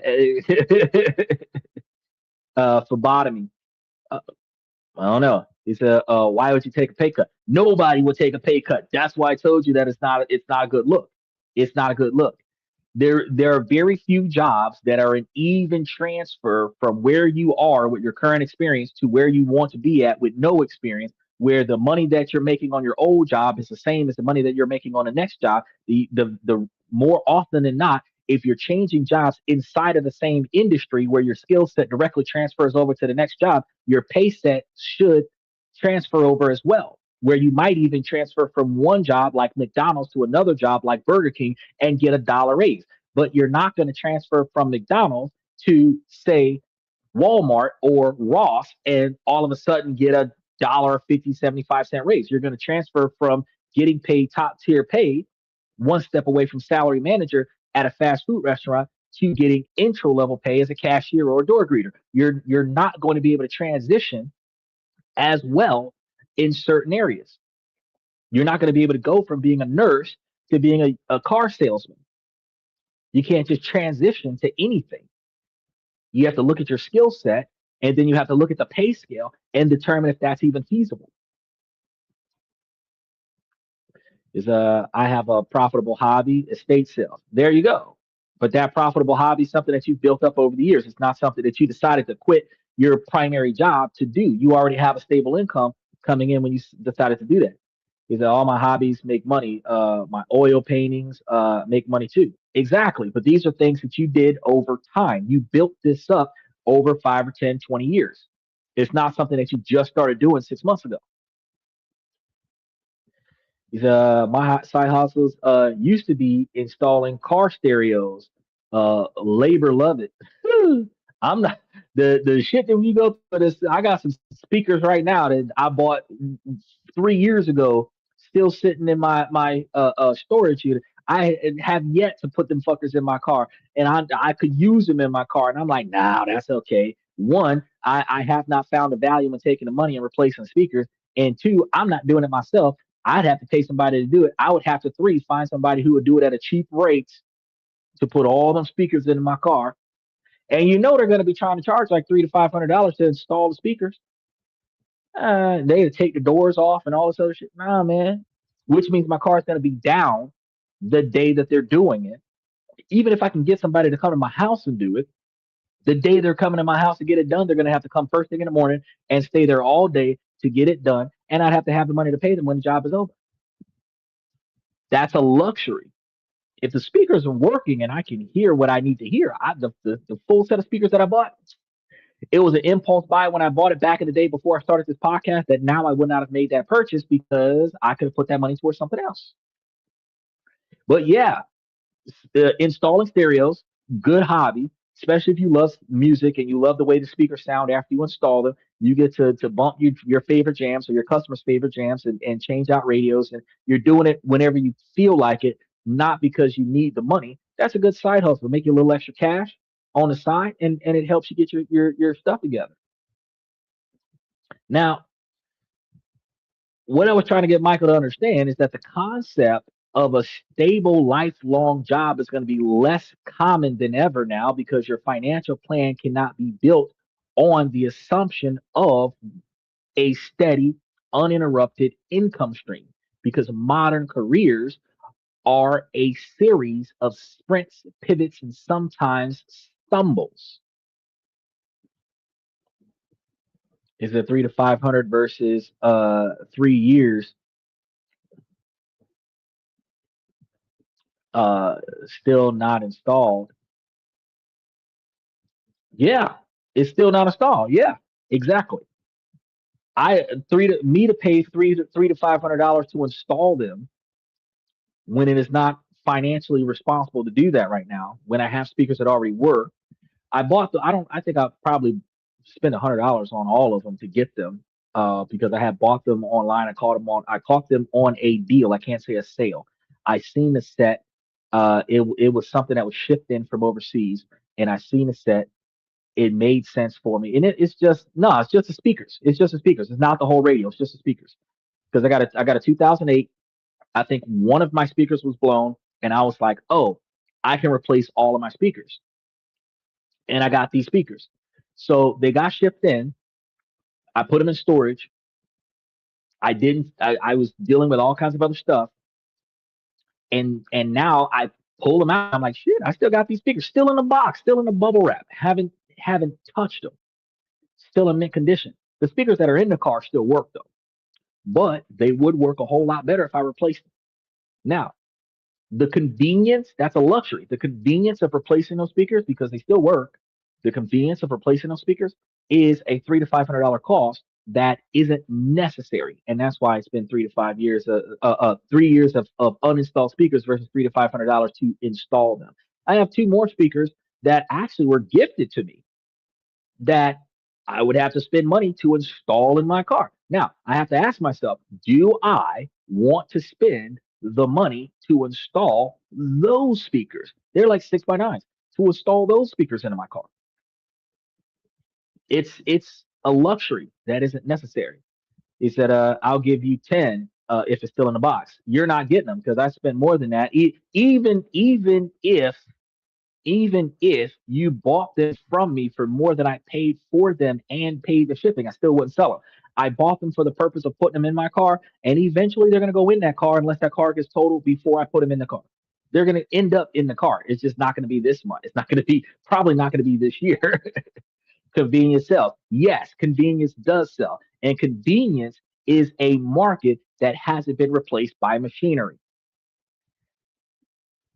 The standard functions of our economy, truck drivers, fast food workers, warehouse workers, computer software, that stuff is some of the first areas that are being replaced by machinery. But convenience, upgrades, that stuff has not been replaced yet. And convenience does sell. And that's why I told you that if you hate your job, instead of quitting your job and getting a CDL and going to drive trucks or quitting your job and trying to be a nurse, if you hate your job, find a pain point in society that is a convenience that people will pay to have. And then you provide that convenience and start up your own business. That is a better idea because you have regular competition. You don't have to worry about, oh, they're going to put machines in place to install stereos. Not anytime soon. They'll put them in the original car, but to upgrade your car stereo system, they don't have machines because it costs too much money to buy the machines. They don't have machines there to, like, for example, installing Windows 10. Installing Windows 10. They don't have machines out there that are going to just install Windows 10. This is the money it costs to get the machine costs way more money than to do the job your damn self. He says, go wash windows. You can go wash windows. If you go from being unemployed to washing windows, or go from being unemployed to getting a CDL, or going to go from being unemployed to becoming a nurse, that's a fantastic idea. But again, to go from being a night shift manager at a Waffle House, making 72,000 a year, to washing windows, you're taking a pay cut. Just saying. These people don't mop floors at supermarkets. They robot sweepers and moppers. Exactly my point. Remember janitorial work. Janitorial work used to be something that humans do. But you're right. You have those automated Zambozis that be riding around buffing floors and shit, sweeping and mopping and everything like that. You got those big ass trucks that be doing it on the street sweepers that be knocking out the paved roads and getting all the debris off of the paved roads. The fact is that machines are replacing what used to be stable jobs. That's why they're not stable anymore. They still exist. It's not, I'm not saying that human work is obsolete. I'm saying that over the course of a lifetime, you might find yourself being one of the 500,000 people that got fired over the last 12 months because machines took their jobs. You have what, 340, 350 million Americans when they don't count immigrants that are in America right now, and almost a million people got fired. That's not a drop in a bucket, Michael. But if you're one of the million people that got fired because a machine took your job, that's fucking devastating. Because you're experienced, you're added to the 3% of unemployment rate, which is like 7 or 9 million unemployed people, and you can't really find a job because the field that you're experiencing is driven by machines. That's what I'm talking about. He says high school kids did it for a minute for minimum wage. Yeah, high school kids would do it. For high school dropouts would sweep and mop and take out trash for minimum wage. Some would do it for less than minimum wage. You had middle schoolers that would do it. People under the age of 15 that would do it for cash under the table. I know my brother used to get paid in quarters to go and clean the parking lot for his arcade because he was spending quarters at the arcade. When I started showing my brother how taking those quarters from the arcade, he can go buy video game consoles at the house and video games and pay for his own cell phone and all this other stuff. And the arcade stopped getting the money back from the worker, where ultimately he was getting free labor for gaming time. He started saying, hey, I can't keep giving y'all. I'm like, bro, we detailed the whole fucking yard for you, but we're no longer reinvesting it back into your business. Kids don't know no better. But when I was 8, 9, and 10, I'll teach my brother, like, bro, we could take this money and go somewhere else. You're putting all this money back into the business. You're ultimately working for free. But if you were to take this money and go and do something else somewhere else with it, you would actually be meaningfully working for a reason, right? But kids will do just about anything to get a little bit of cash, and they'll put a lot of effort into it. A kid will clean your yard for $25, whereas an adult will clean that same yard for $250. They don't put as much value on the work. But the older you get, the more your physical condition doesn't support that shit, and the more you start trying to put time on effort. This income volatility is a massive challenge. The new reality demands a shift from protecting your job to actively managing your earning power. Your skills, your adaptability, and professional networks are now your primary financial assets. You must invest in them with the same seriousness that you apply to your 401k. You are the CEO of your own career. You can't just show up for work every day and turn your brain off and just assume your job is always going to be there. You might say, well, some garbage jobs like checkers might always be there. But look at what happened to Red Lobster went out of business. So all the cooks, all the servers, all the hostesses that work at Red Lobster, they went out of business because the company couldn't afford the property rent, not because it wasn't a good product, not because the employees didn't do a good job, not because it wasn't a demanding market, because the real estate that owned the property that the business was operating on raised the rent so high that the business couldn't run anymore. So all of the people who used to work in that company weren't even replaced by machines, but they ultimately lost their damn jobs. You have to prepare for being replaced. You say, I'm going to become a lumberjack. Oh, 71 years old, Michael. You'll be playing lumberjack on the Wii. You'll get on GTA 6 and you'll be doing lumberjack jobs. You'll be able to get your CDL and drive trucks on GTA, but not in reality. 71 years old. Sheesh, I don't know, man. You should be relaxing. You should be relaxing at that age. Find something to do to keep your motivational skills up, but you should be relaxing on top of that. Now, your fifth reality is going to be financial stress, which is a tax on your decision making skills. This is perhaps the most overlooked yet most destructive reality. Living in a state of constant financial anxiety actively makes you worse at managing money, which is what I was telling you guys about yesterday. Research shows that high stress impairs our executive functions, which is the part of our brain responsible for long term planning and impulse control. So when your stress is because of trying to make the rent, your brain is not optimized to think about retirement in 2060.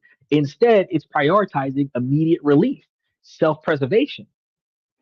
And this can manifest as financial avoidance or stress spending. It creates a devastating feedback loop. Stress spending is like you're so stressed out about what's going on in life, you go and buy yourself a beer or a pack of cigarettes or a blunt and some blunt wraps and a lighter. But the money that you wasted on that to make you feel better about the stress that you're under caused you to be under more stress because you have even less money. A financial problem caused by stress that then leads to the type of stress to make a poor decision that creates more financial problems. See, managing your emotional state around money is going to be a core component of your financial plan, not a secondary consideration. He says operational costs and food costs for seafood, all you can eat shrimp killed them. No, that ain't what killed them. I actually did a story on that. The all you can eat buffet was a profitable scenario because the average person only eats 1 to 2 plates uh, per person. The average person, the unaverage person, the overweight person, the gluttonous person, the one with a high metabolism and a bottomless pit for food could potentially eat 10, 15, 20 plates. But the average person would potentially eat 1 or 2 plates per person, three at the most. Now, the restaurant might have $5 a plate on a menu normally, but then they'll charge you all you can eat buffet for $25. So ultimately, as long as you eat less than 5 full plates of food, they're gonna make a profit off of you. So if you bring your wife, you bring your kids, you're paying $25 a plate per person.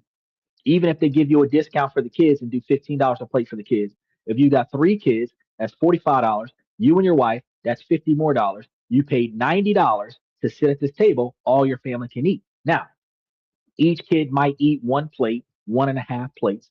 So altogether, between 3 kids, you might have 4 plates. Out of the $45 you paid for the kids, only 2 kids was the cost of the food. The other kid was pure profit.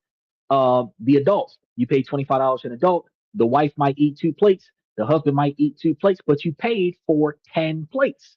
That means that out of the 4 plates that you ate, 6 plates of profit. This happens across the board. So ultimately, the all you can eat buffet is not what killed them. What really happened was that the rent was raised on the property. I don't know what beef the property owner had with the business owner that was renting the property, but they were renting those restaurants from the property owner, and the property owner raised the rent so that the cost of maintaining the property outweighed their profit margin, and that's what caused them to go under. Do your research, you'll see. He said there's no secure jobs even 50 years ago. It took you an hour to admit that, Michael. Hour 10 minutes it took you to admit that. Yeah, there are no secure jobs even at 50 years old. You have to understand that these 5 realities paint a challenging picture, but they also provide a map that if you navigate these new laws of finance, that you can build a system that is resilient to the realities of the 21st century's economy. So understanding the new realities is going to be one thing, but the real dangers, which is the reason so many people feel so hopeless and stuck, is how they interlock to create a financial trap that is incredibly difficult to escape. Let's look at the first thing, the squeeze of high fixed costs. It's going to all start here because, as we established, the cost of essentials needs are going to easily consume over half of a 30-year-old's take home pay. This is going to be the fundamental problem in the very beginning because it's going to leave you with an incredibly thin margin for everything else you're planning on trying to do. Your second issue, debt that fills the inevitable gaps because your cash flow is so tight, you have no buffer. So what happens when life inevitably happens? The car's transmission fails. You need an emergency root canal. A car repair goes on a credit card. You live off the credit cards while you search for a new job. Each of these events adds a new monthly debt payment to your budget. The squeeze tightens the long-term goals that become sacrificed. This is going to be where the trap jaws begin to shut. The new debt payments are added to your already high fixed costs. Your cash flow margin gets even thinner. You have to cut something. What's the easiest thing to cut? Your retirement contribution. You tell yourself it's just temporary. But in doing so, you're robbing your future of the incredible power of compounding growth. The next issue you have, life expectations that intensify the pressure. Because while things are unfolding, your social media feeds are a curated reel of your peers' success, the vacations, the new homes, the trendy dinners. This is going to create a powerful sense of falling behind, the fear of missing out. And when you do get a raise, instead of it being a lifeline, it gets immediately consumed by lifestyle inflation. You feel that you deserve a slightly nicer apartment or a new car. The raise that could have been used to build an emergency fund is instead instantly absorbed, and you can end up right back where you started. He says the biggest issue, people don't look at their budgets or even have a budget. It becomes dangerous if you don't know where you are going. Yes, 100% correct. The average person doesn't pay attention to shit. They get money, they spend money. They look at their available cash and then they look at the desired purchase. If the available cash is equivalent to or more than the desired purchase, they spend the money. Some people have a little bit of forethought beyond that, where they look at incoming expenses versus the available cash and cross reference that with the desired purchase. And then they look at the buy now, pay later option. They take that option so that they can still get their desired pay, their desired item now, make $50 monthly payments on it, still be able to cover the incoming expenses, and now they have short-term installment loans that ruin their credit score. And it's a recipe for disaster. They have no idea where they're going to be at in 2 to 5 years. They have no idea where they plan on being at in 10 to 15 years, which is why I told you, if you start asking when you meet people, man or woman, where do you see yourself in 5 or 10 years? And how do you plan to get there? That's like a two-part question. Where do you see yourself in 5 or 10 years, and how do you plan to get there? At some point during that answer, it's either going to start with "I don't know," or it's going to halfway through be "Oh no." Well, now that I think about it, and then they're going to give you the best answer they can think of in the moment, but they're not going to have a solidified plan before you even ask them that question. You planted the seed in their mind that, man, I should have been figuring this shit out. I'm however old I am right now. Had I been thinking about this shit 5 or 10 years ago, I probably would have gotten more shit done, right? But after they give you an answer, they're going to ask you the same. They're going to throw the question back at you. Well, what about you? Because they want to cross reference your response to their response. Now, when you tell them where you plan on being and exactly the steps that you're going to take to get there, they're going to be like, holy fuck, this dude's got his shit together. And what they're doing is they're trying to see if their answer is good or bad in comparison to your answer. And then they're going to curate their answer, not necessarily meaning that they're going to proactively change the way they perform. Because when you get paid once a month, you have no choice, budget or starve.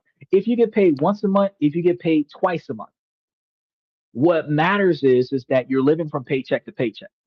You're not really budgeting if you know that over the next 30 days, I got to pay all of these standard bills.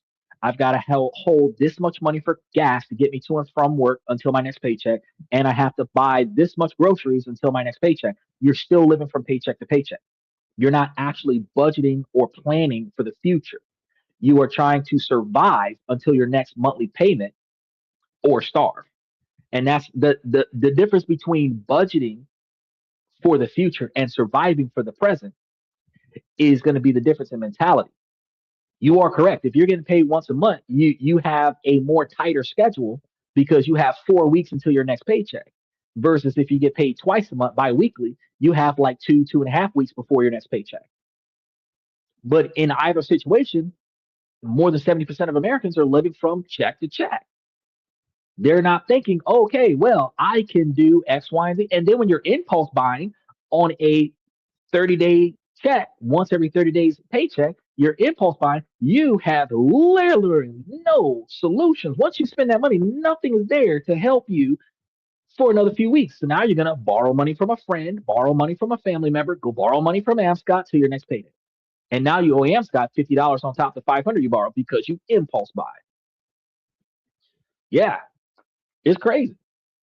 Now, the next one is going to be stress that drives reactive, destructive decisions. And this is going to be one of the, and we're halfway through, y'all. So make sure that y'all like, subscribe, and mash those reaction buttons if you haven't done so. This is going to be one of the final mechanisms that locks in the the disruption in your ability to succeed as a 30-year-old, and in some situations, a 40-year-old, 40, 50, 60, 70 years old. He says at 70, I hope to have enough money to get me through life. To die is easy, living is hard. You're already at 70. Hopefully, at your current age, that you got enough money to last you 30 more years. But if you don't, you're going to be older than you are now because you're not going to. If you're moving money around right now, you will find yourself in a position where you can make money for yourself, and extend your overall retirement longer, which will allow you to have more money in the future. If you're living with what you have right now without trying to expand that money, then you will find yourself running out of money. And that's going to suck because right now, while you're able bodied at 70, if you're not able bodied at 87 and you ran out of money, that's when you have to get up and go and make money.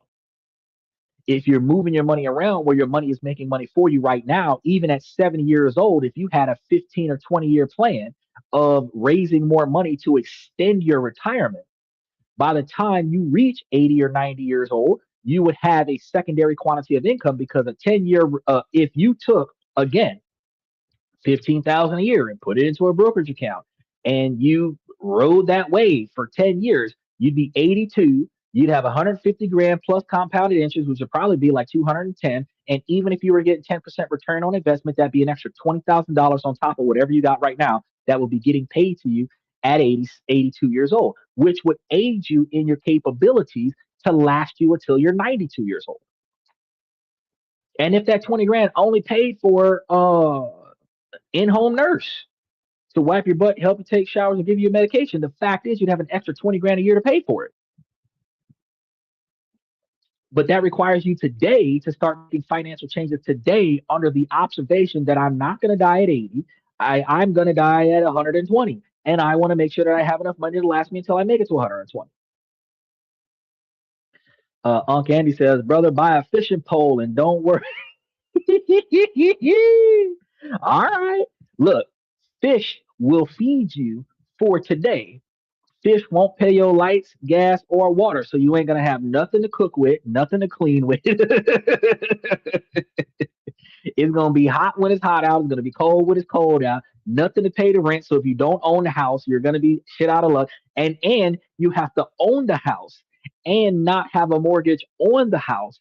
And the house has to be cheap enough where the homestead tax credit pays the taxes on the house in order for you to truly have a free house. Because if you own the house and you owe a mortgage, fishing is not going to pay the mortgage. They're going to foreclose and put your ass out on the side of the road at 85, 90 years old. If you own the house and the property taxes exceeds the homestead tax credit, you still have property taxes and unpaid taxes. The government will seize your house and then they're going to foreclose on the house. And then you're still going to be homeless. In best case scenario, they might put you in a nursing home if you have the right insurance coverages. Fishing isn't going to solve the future, but it'll help you take stress off of your shit today.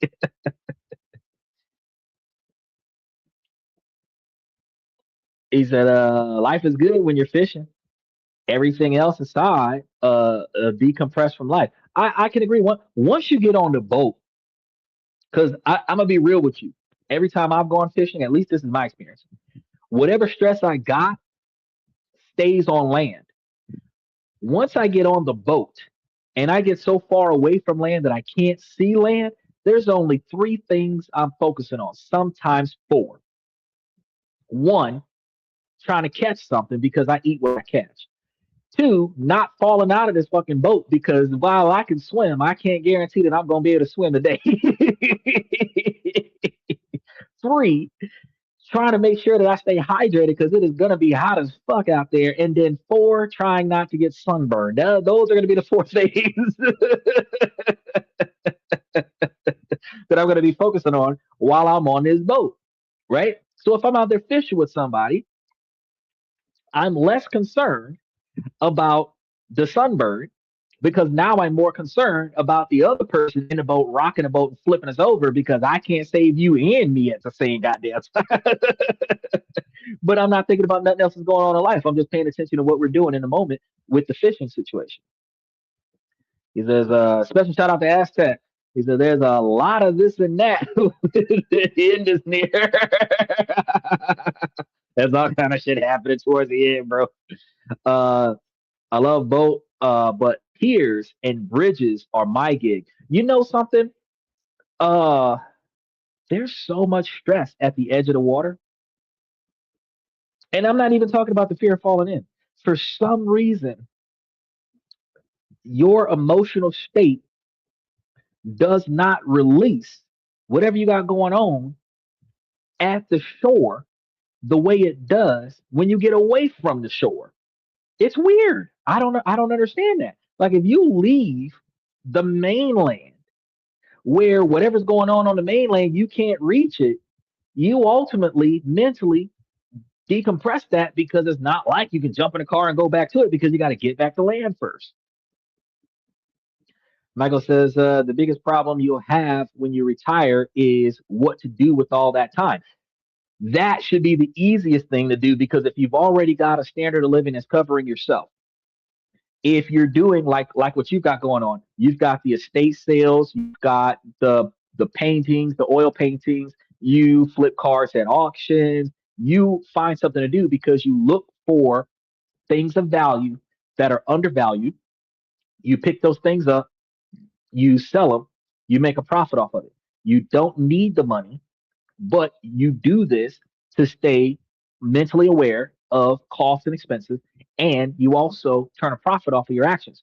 The ability to get up and leave the house and go to these estate sales and go to these auctions and buy and sell, the dopamine that you get from the purchase, and then the dopamine you get from the sale, and then the profit that you get from the sale not only increases your standard of living, your overall income, but it also stimulates your ability to function. It gives you something to do, but it is not something stressful because you don't need to make a sale to be stable. You just not spend all of your savings on whatever it is you're trying to buy. And if you know your limit, like I'm not spending more than X number of dollars because it's not more than this much to sell, you're actually buying low and selling high, and you're deliberately stopping at a certain mark because it's not worth that much, which means you're not wasting the money that you're spending and you're turning a profit on it before you go buy something else. That makes a lot of sense. If your hobby job is a hobby, something that you do for fun, that you can also get paid off of, the supplies that it takes to do that hobby, building a boat, boxcar racing, uh, uh, hobby cars, model planes, stuff that you can put this stuff together. Take your nighttime model trains, put this stuff together, build it, and then sell it to somebody who wants one but doesn't want to put the effort into making it. You can do that. You can do that and then sell it and make you some money. So the people don't think about what they're going to do with themselves when they retire because they spend their whole life working from day to day, living from paycheck to paycheck, wake up, go to work, stay working until they fall asleep, and then they go wake up the next morning and they keep doing that. They don't think about, well, what's going to happen if I didn't have this job taking up 18 hours of my day every day? But if you find things that you can do that actually makes money too, then you can do a lot of stuff. Because even with like the Lego, like you can build Lego model cars, and you can build the kind of Lego model cars where you don't just build them, you glue them together where they can't be taken apart. And then you can build you some Lego model cars, sell them to some folks. They've got the finished product. They're it's enthusiastic about it. You might have spent $200 to get it. You might sell it for $500. There's your profit.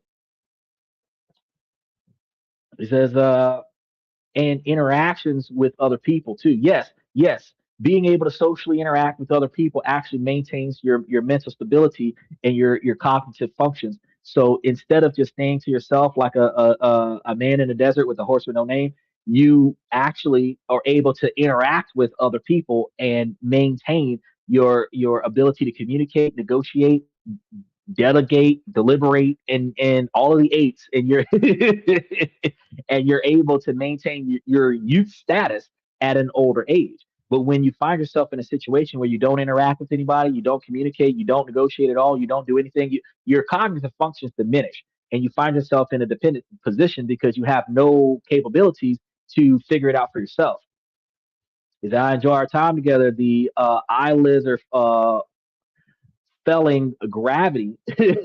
Thanks again. I see you all soon. Hey, I appreciate you for coming, Unc Andy. Whenever you got time, you stop by. Now, you guys are now going to recognize that under immense financial and psychological pressures, you have less capability to function. So, as we had discussed, the stress is going to degrade your ability to make rational decisions. It's going to interfere with your ability to make long term decisions. You become reactive instead of proactive.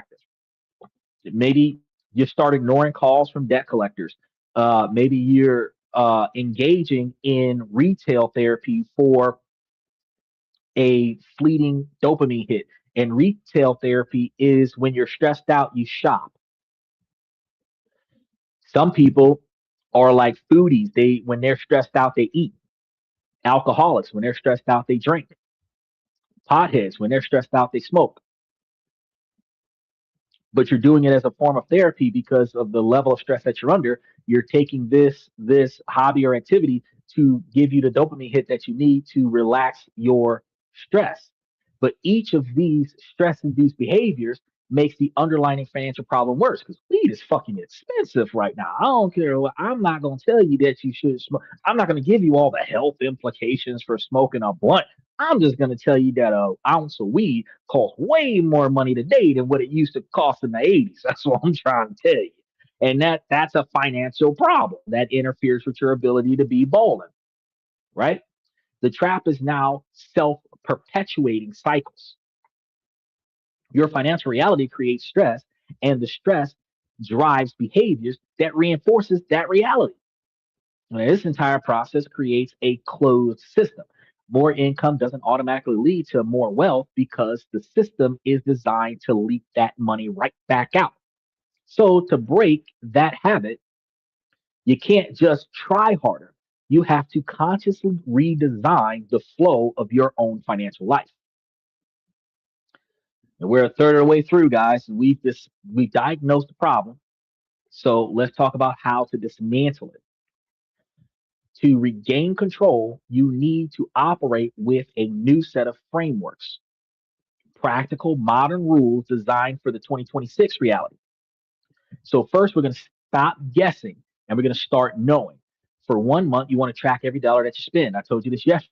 Once you have that data, you want to apply a framework like that 50-30-20 rule that I told you about yesterday. The rule is not as dogma, but as a powerful diagnostic tool. 50% of your needs, the things that you need, this is going to be for survival essentials, housing, utilities, transportation, work, groceries, and a minimum debt payment quantity. 30% for wants. That's going to be lifestyle spending, dining out, entertainment, hobbies, streaming services, subscriptions, travel. 20% for savings and aggressive debt repayment. And for those of you that like to donate 10% to the Lord, that's part of that 20%, right? This is going to be the most important category. It's your get ahead fund for emergencies, retirement, and extra debt payments. When you categorize your spending, you will look at what likely is discovered to be a terrifying truth. Your need category is nowhere near 50%. It's probably 60, 70%, even higher than that. This is proof that you have a structural problem. If your needs, the things that you cannot live without, not the things that you would prefer to have, the things that you fundamentally cannot live without, are consuming more than 55% of your after tax income, your primary financial goal must be to reduce that percentage. The 20% bucket is your escape hatch. You must protect that at all costs.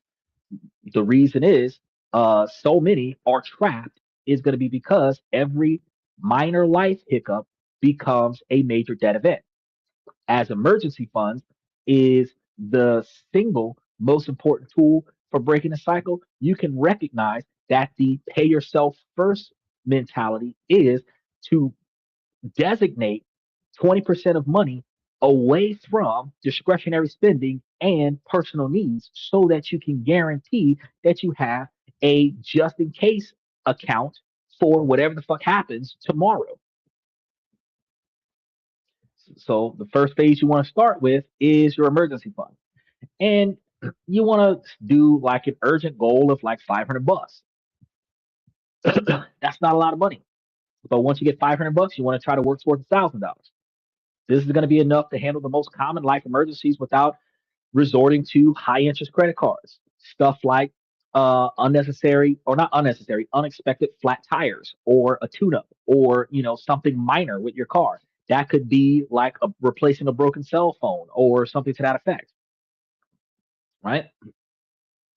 Then you want to do the second phase is that full emergency fund because once you got your starter fund, as you don't need that money, you keep adding money to it until you reach 3 to 6 months, 9 months, 12 months, 18 months. If you have like a self-funded, if you're entrepreneur, if you work for yourself, you want to have a year to 2 years worth of money sitting there. If you're a teacher and you have 3 months off from work, you want to have a whole a semester or 2 semesters worth of money sitting there. When you start thinking about layoffs, you want to have a year and a half of money there just in case a layoff occurs. So as you don't need this money, you want to build that money up. This money must be kept in a separate, liquid, high yield savings account. Now, once you reach a certain amount of money, you might want to take the money from your savings account and redirect that money to a brokerage account so that you can expedite growth on a brokerage account so that if in the event that you do need some money, you can refunnel dividends back to your savings account. But either way, you want to make sure that your stuff is covered for 3, 6, 9, 12, 18 months. This is not an investment as of yet. This is just the job that is supposed to be there for stable accessibility when you need it. Your emergency hitman to clean up on life's financial problems. You must treat your contributions to your emergency fund as one of your most important monthly bills. Pay your rent, pay your utility bills, pay your emergency fund. Automate the transfer. This is you paying for your own financial stability. Not all debt is created equal. You're going to need a targeted approach based on one critical factor, the interest rates. Then you want to look at your triage of your debt. List out every debt that you have, credit cards, personal loans, car loans, student loans. And for each one, you want to write down the balance and the minimum payment with interest rates. Then you want to identify the toxic debt, anything that's over 7 or 8%. So your mortgage might be okay, but anything above that, like the 22% credit cards, 14% personal loans, you might want to look at that as toxic debt. This is typically be the debt that you're going to pay off first, like a financial emergency. Implement the avalanche method. While you make minimum payments on some debt, you're going to throw every single extra dollar that you have on the higher interest rate debts. Once that's paid off, you roll all that money over to the next highest rate debt. This is going to be the most mathematically effective way to get out of debt faster. You can do the snowball effect, which allows you to have minor conveniences over time where you pay off your smallest credit card first, which gives you a credit boost or a motivational boost to take that money and put it towards the other credit card after, right? Then you want to manage your other debts. Lower interest debts, like most federal student loans, can be considered managed debt. You don't need to pay these off with the same ferociousness that you pay off credit card debt. But it does make sense to make a standard payment on these while simultaneously investing in everything else. Now, this strategic approach allows you to focus your firepower where it will have the biggest impacts. The do it yourself nature of modern retirement is intimidating, but it also is going to mean the system is predictable. It rewards discipline and consistency. So at 30 years old, you still have time on your side, even at 70 years old. If you start before you need it, you'll have something there. It's not going to be guaranteed to be more than enough, but it'll be more than what you had you not started. So that 15% target from back in the day, your long-term goal should be to invest 15 to 20% of your gross income into retirement. If you're not there yet, start where you can. If you have your employer's 401k match, contributing enough to get the full match is absolute first priority. That's free money. You're guaranteed, right? The number 1% challenge, from there, you commit to the 1% challenge. Every 6 months, increase your contribution rate by 1%. You will barely notice the difference. And over 30 years, it can translate into tens of thousands of, or even hundreds of thousands of dollars. So if you're not there to the 10 to 15% range, you want to start. And 10% could be a lot of money because if you're making $4,600, that's $460. That might be too much for you in the beginning. You might start with $200 and gradually work up and add an extra $50 to it every 6 months, where you do $200 a month for the first 6 months and do $250 for the second 6 months, and then do $300 for the third 6 months, and keep working your way up until you reach, I would prefer telling you 20 to 25%. But as you increase the quantity of money that you're putting away every month, you're reducing the quantity of discretionary spending that you need to do, right? But you want to keep this simple. You do not need to be an investment genius. You do not need to be a financial guru. That's what I'm here for. For most of your retirement savings, you should just use low cost, broadly diversified index funds or grab some of the stuff that I put in the membership for you guys so that you can utilize that to make money for yourselves. Set this as automated transactions and let it grow for decades. If you're finding yourselves benefiting from the REITs that we're talking to you guys about, you put the drip on, you move your money directly from your bank account to your brokerage account, and then your brokerage account takes your profits and put it directly into your REITs. You can take your principal and put it directly into whatever you want to put it into on your portfolio, but your drip is going to make your money go right back into the same stocks that you're going to keep until you retire, which prevents you from having to worry about what I'm going to do with my money. My money is going to put itself back into wherever I told it to go. So don't try to time the market. That's never going to work for you. Stephen was trying to time the market where he was buying into the stock the day after the stock because it's a little cheaper than what it was before the ex-dividend date. I told him, hey, a week before, you'll see a change there too. And sometimes mid-month, 2 weeks after the expiration date, 3 weeks before or 3 weeks after the last expiration date, you'll see a change in the market. But it's not a definitive specific day that is guaranteed. So depending on which day you're looking at it, buy in. But if you automate everything, your discipline will not have to worry. You won't have to worry about that failing you because an automated system is going to do it for you. So if you recognize that your discipline will fail you, you recognize that an automated system will not fail you as long as the money is coming in. So if you automate your retirement contributions from your paycheck, set up automatic transfers to your IRA or your 401k or your long-term brokerage accounts, make building wealth a default setting that prevents you from having to figure it out. And then when you're looking at your direct paychecks every day or your direct checking accounts every day, you're not paying attention to your retirement accounts, which prevents you from tapping into those for impulse buys or even emergency situations.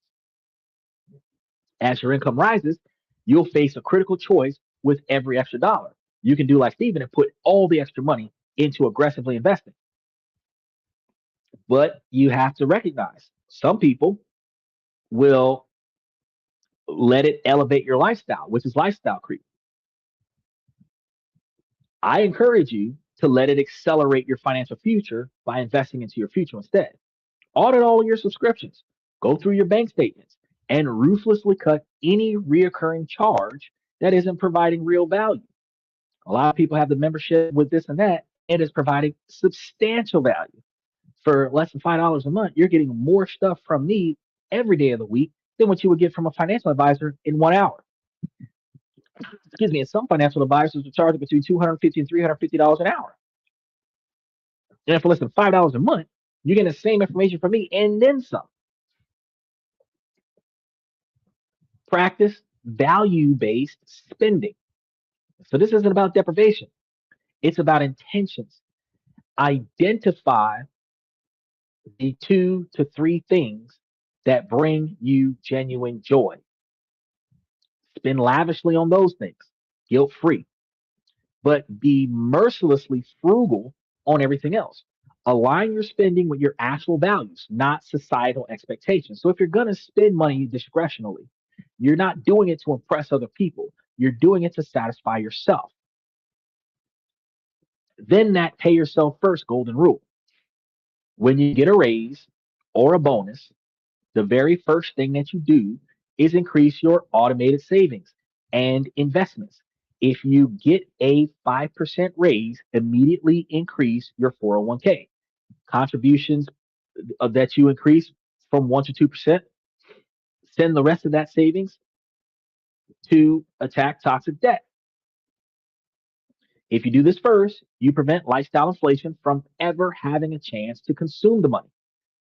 Also, when you're dealing with 401ks and Roth IRAs, you want to do post-tax money where it was already taxed so that you have a tax-free portfolio in your 401k and your IRA so that you don't have to worry about what we were talking about, the mandatory revolving payments that happen at 65 and 70 years old when they're coming to collect their taxable income at the end of your retirement. By, by implementing these five frameworks, you are no longer playing by the old broken rules. You are building your own financial machine. We can talk about frameworks and strategies all day long, but none of it's going to stick if you're operating from a place of shame. So, for so many 30 something people, many have money that is a source of profound personal failure. You think that I have a degree, I have a good job, I should be better at this. What's wrong with me? This internal narrative is not only painful, it is paralyzing. The single most important shift that you can make is to move from moralizing about your money to thinking like a system engineer. If a factory assembly line keeps producing faulty products, you don't yell at the products, you correct and conclude that the system is flawed. You analyze the process, identify failure points, and as a re engineer, you're going to re engineer the system. Your personal finances are no different. Your current financial outcome, the stress, the debt, the lack of savings, this is a direct result of the financial system that you currently operate under failing. The constant anxiety is not a character flaw, it's the output of a flawed system. This shift from shame to systems thinking is going to be incredibly empowering because it's going to allow you to move from guilt to data. Guilt makes you want to hide. Systems thinking craves data. You stop seeing your numbers as a judgment and start seeing them as neutral, essential data points that you need to start re engineering the system. Moving from vague goals to concrete rules, which is why I told you if you ask somebody that you hanging around, some chick or some dude that you're talking to, like where do you see yourself 20 or 30 years from now, 5, 10, 15, 20 years ago, where do you see yourself in 2 years, right? And then how the fuck you plan on getting there? From vague to concrete. Guilt leads to vague resolutions like, I need to save more. A system thinker creates concrete rules like I'm automatically transferring 10% of every paycheck to my high yield savings account. These rules are the new programming for your financial machine. They work whether you feel motivated or not. If you move from passive victimhood, blaming society, blaming the government, blaming the president for the shit that you got going on, to proactive agencies, the economic system is going to be harder for you in your generation. You have to change from victimhood to proactive agencies. It's very tempting to feel like a passive victim, but a system thinker acknowledges the external environment and then focuses relentlessly on the parts of the system that they can control, which was a stoicism that me and Stephen was talking about. You cannot control the Federal Reserve policy, but you can control your savings rates, which is the rate of money that you save. You can't control the interest rates, but you control how much you put away. You can control your spending choices. Acknowledging the difficulty of the external system doesn't mean that you surrender to it. It means that you recognize that your personal system must be that much more robust to succeed in spite of the challenges. So, like what we're going to be talking about on Monday about the tariffs going up 2.5%, which means that all the goods and services that were being taxed at 10% is going to start spiking. So, while we have inflation from the war and oil prices, we're going to have a higher inflation from the 2.5% consumer goods that's going to be taxed with tariffs since yesterday, which means on Monday, everything's going to cost more, which means you have to have more money to pay for the same shit that was cheaper 3 months ago. So your standard of living, your base standard of living, your 50% standard of living has a 2.5% increase in cost, which means you have 2.5% less purchasing power for your basic needs. That's supposed to be inside of that 50%. The feeling of being trapped at 30 years old is going to be real. The economic headwinds are going to be real. But the story that this is going to be your personal life, the moral failure, that's a lie. Reject that story. Let go of the shame. You are not a bad person. You are a good person running on a bad system. Your task is not to be better. Your task is to build a better system. That process of building a new system is going to start right now. The first step is to get that clarity. This week, your only job is to track where your money is going. Don't judge it. Don't change it. Just track it. Then in the comments, I want you guys to write down exactly what you're trying to do. Building a system. What's it to? It's going to be a declaration to yourself that you're moving from shame to strategy. And if you want to get a deeper step by step plan for it, get into the membership because we're providing all of the step by step information that you need to proactively put this stuff into action. And we're breaking down each piece of this financial machine week after week for months to come. The financial script that you were handed was from a different era. Following it today is like using an old map to navigate a city that has been completely rebuilt. It's no wonder that you're going to feel lost. But here's the truth, the game is not over, not even close. You're in your 30s. You're nowhere near the end of your financial story.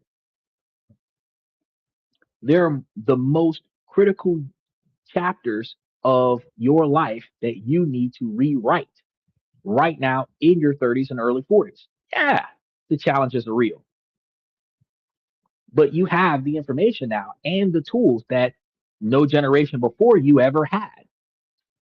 The people who build real lasting wealth from this point forward will be the ones who consciously discarded the old rules and accepted the new realities and systemically build a financial life that is resilient, intentional, and designed for the world as it actually is. It is time to stop feeling stuck and it is time to start building. I tell y'all, this is the kind of stuff that we do not prioritize day to day, month to month, year to year, but we should. And while we don't think about the way things could be in 20, 30, 40, 50 years, we think about what things are this summer and how things might be going into this fall. We don't foreshadow what next year is going to look like, what next summer is going to be like. And as a result, we find ourselves in a position where we're not making the type of decisions that benefits our future. If shit's hard this year, where utility bills are expensive, if you're paying $250 a month for your utility bills this summer, even when your bill goes down to $110 a month in the fall and the winter, you should be paying $250 a month in the fall and the winter. Why? Because if you have an average standard of pay that is the highest that it could ever be, you're overpaying the system when it's the lowest that it ever will be. And you will build yourself a blanket so that if you ever end up in a situation where you don't got it that month, you can let it go because it's been paid for 3 or 4 months in advance. If you're overpaying it $125 or $150 a month for 4 months out of the year, when it was cheaper than what it is now, you may find yourself next year, if you come across 1 month that you can't afford, you're 3 months in advance on payments. That's how life works. But you have to prepare for the future by putting your money towards what your future might look like.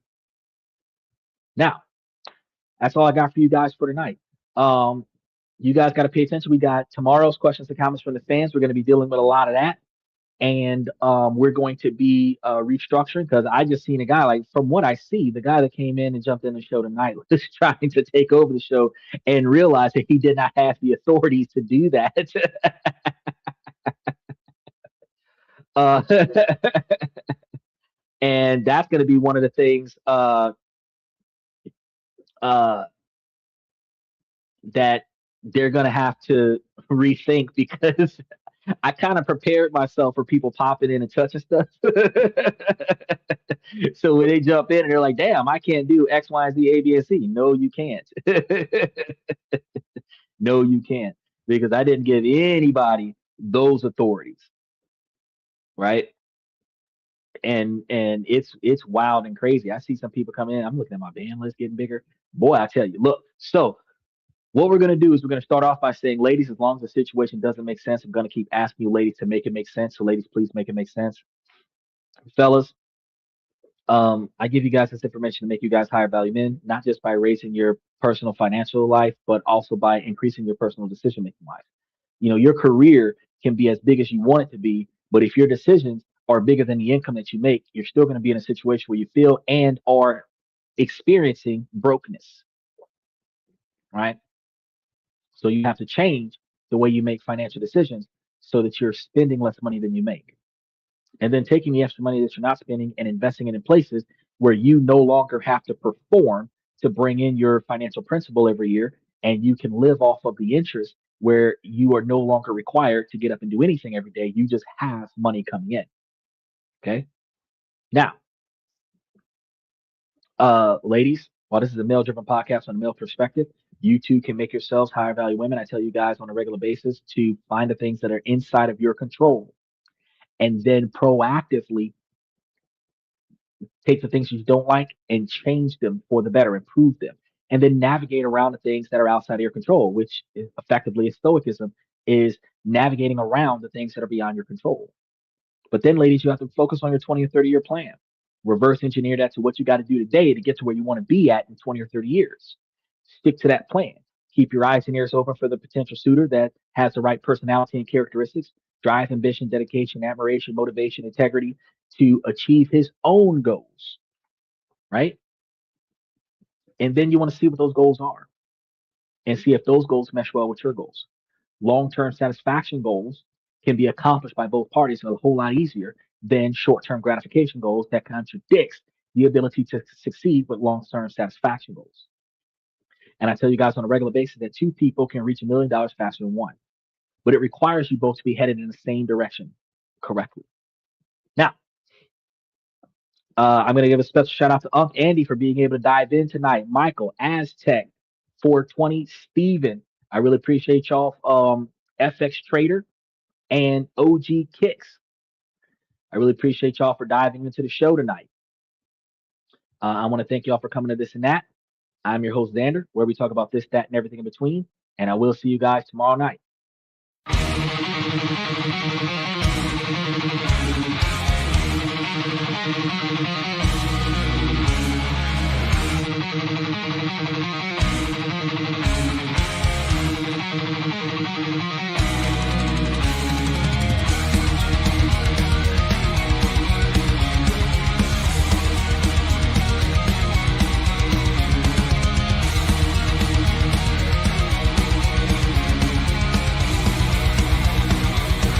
Higher ground.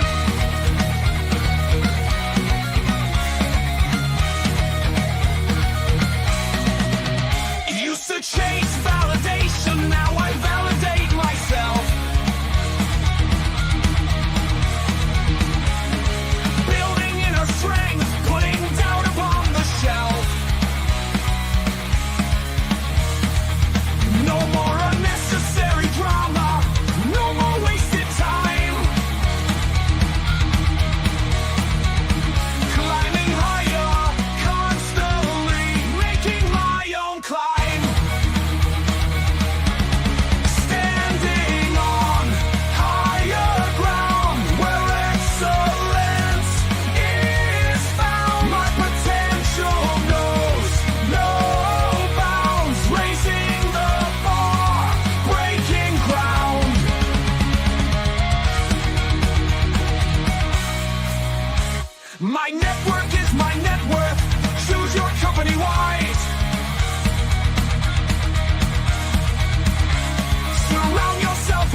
That's my personal command. I'm not mountain on higher ground where excellence is found. My potential knows no bounds, raising the bar, breaking ground.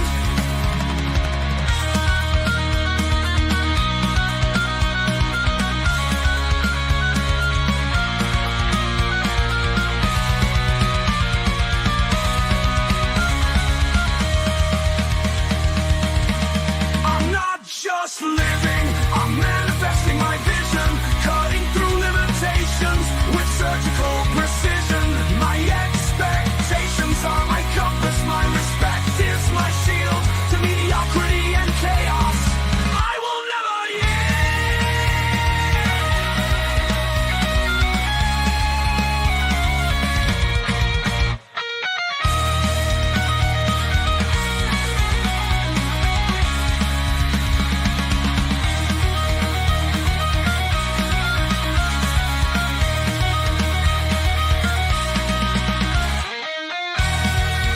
I'm not just living, I'm manifesting my vision, cutting through limitations with surgical precision. My expectations are my compass, my respect is my shield to mediocrity and chaos. I will never yield.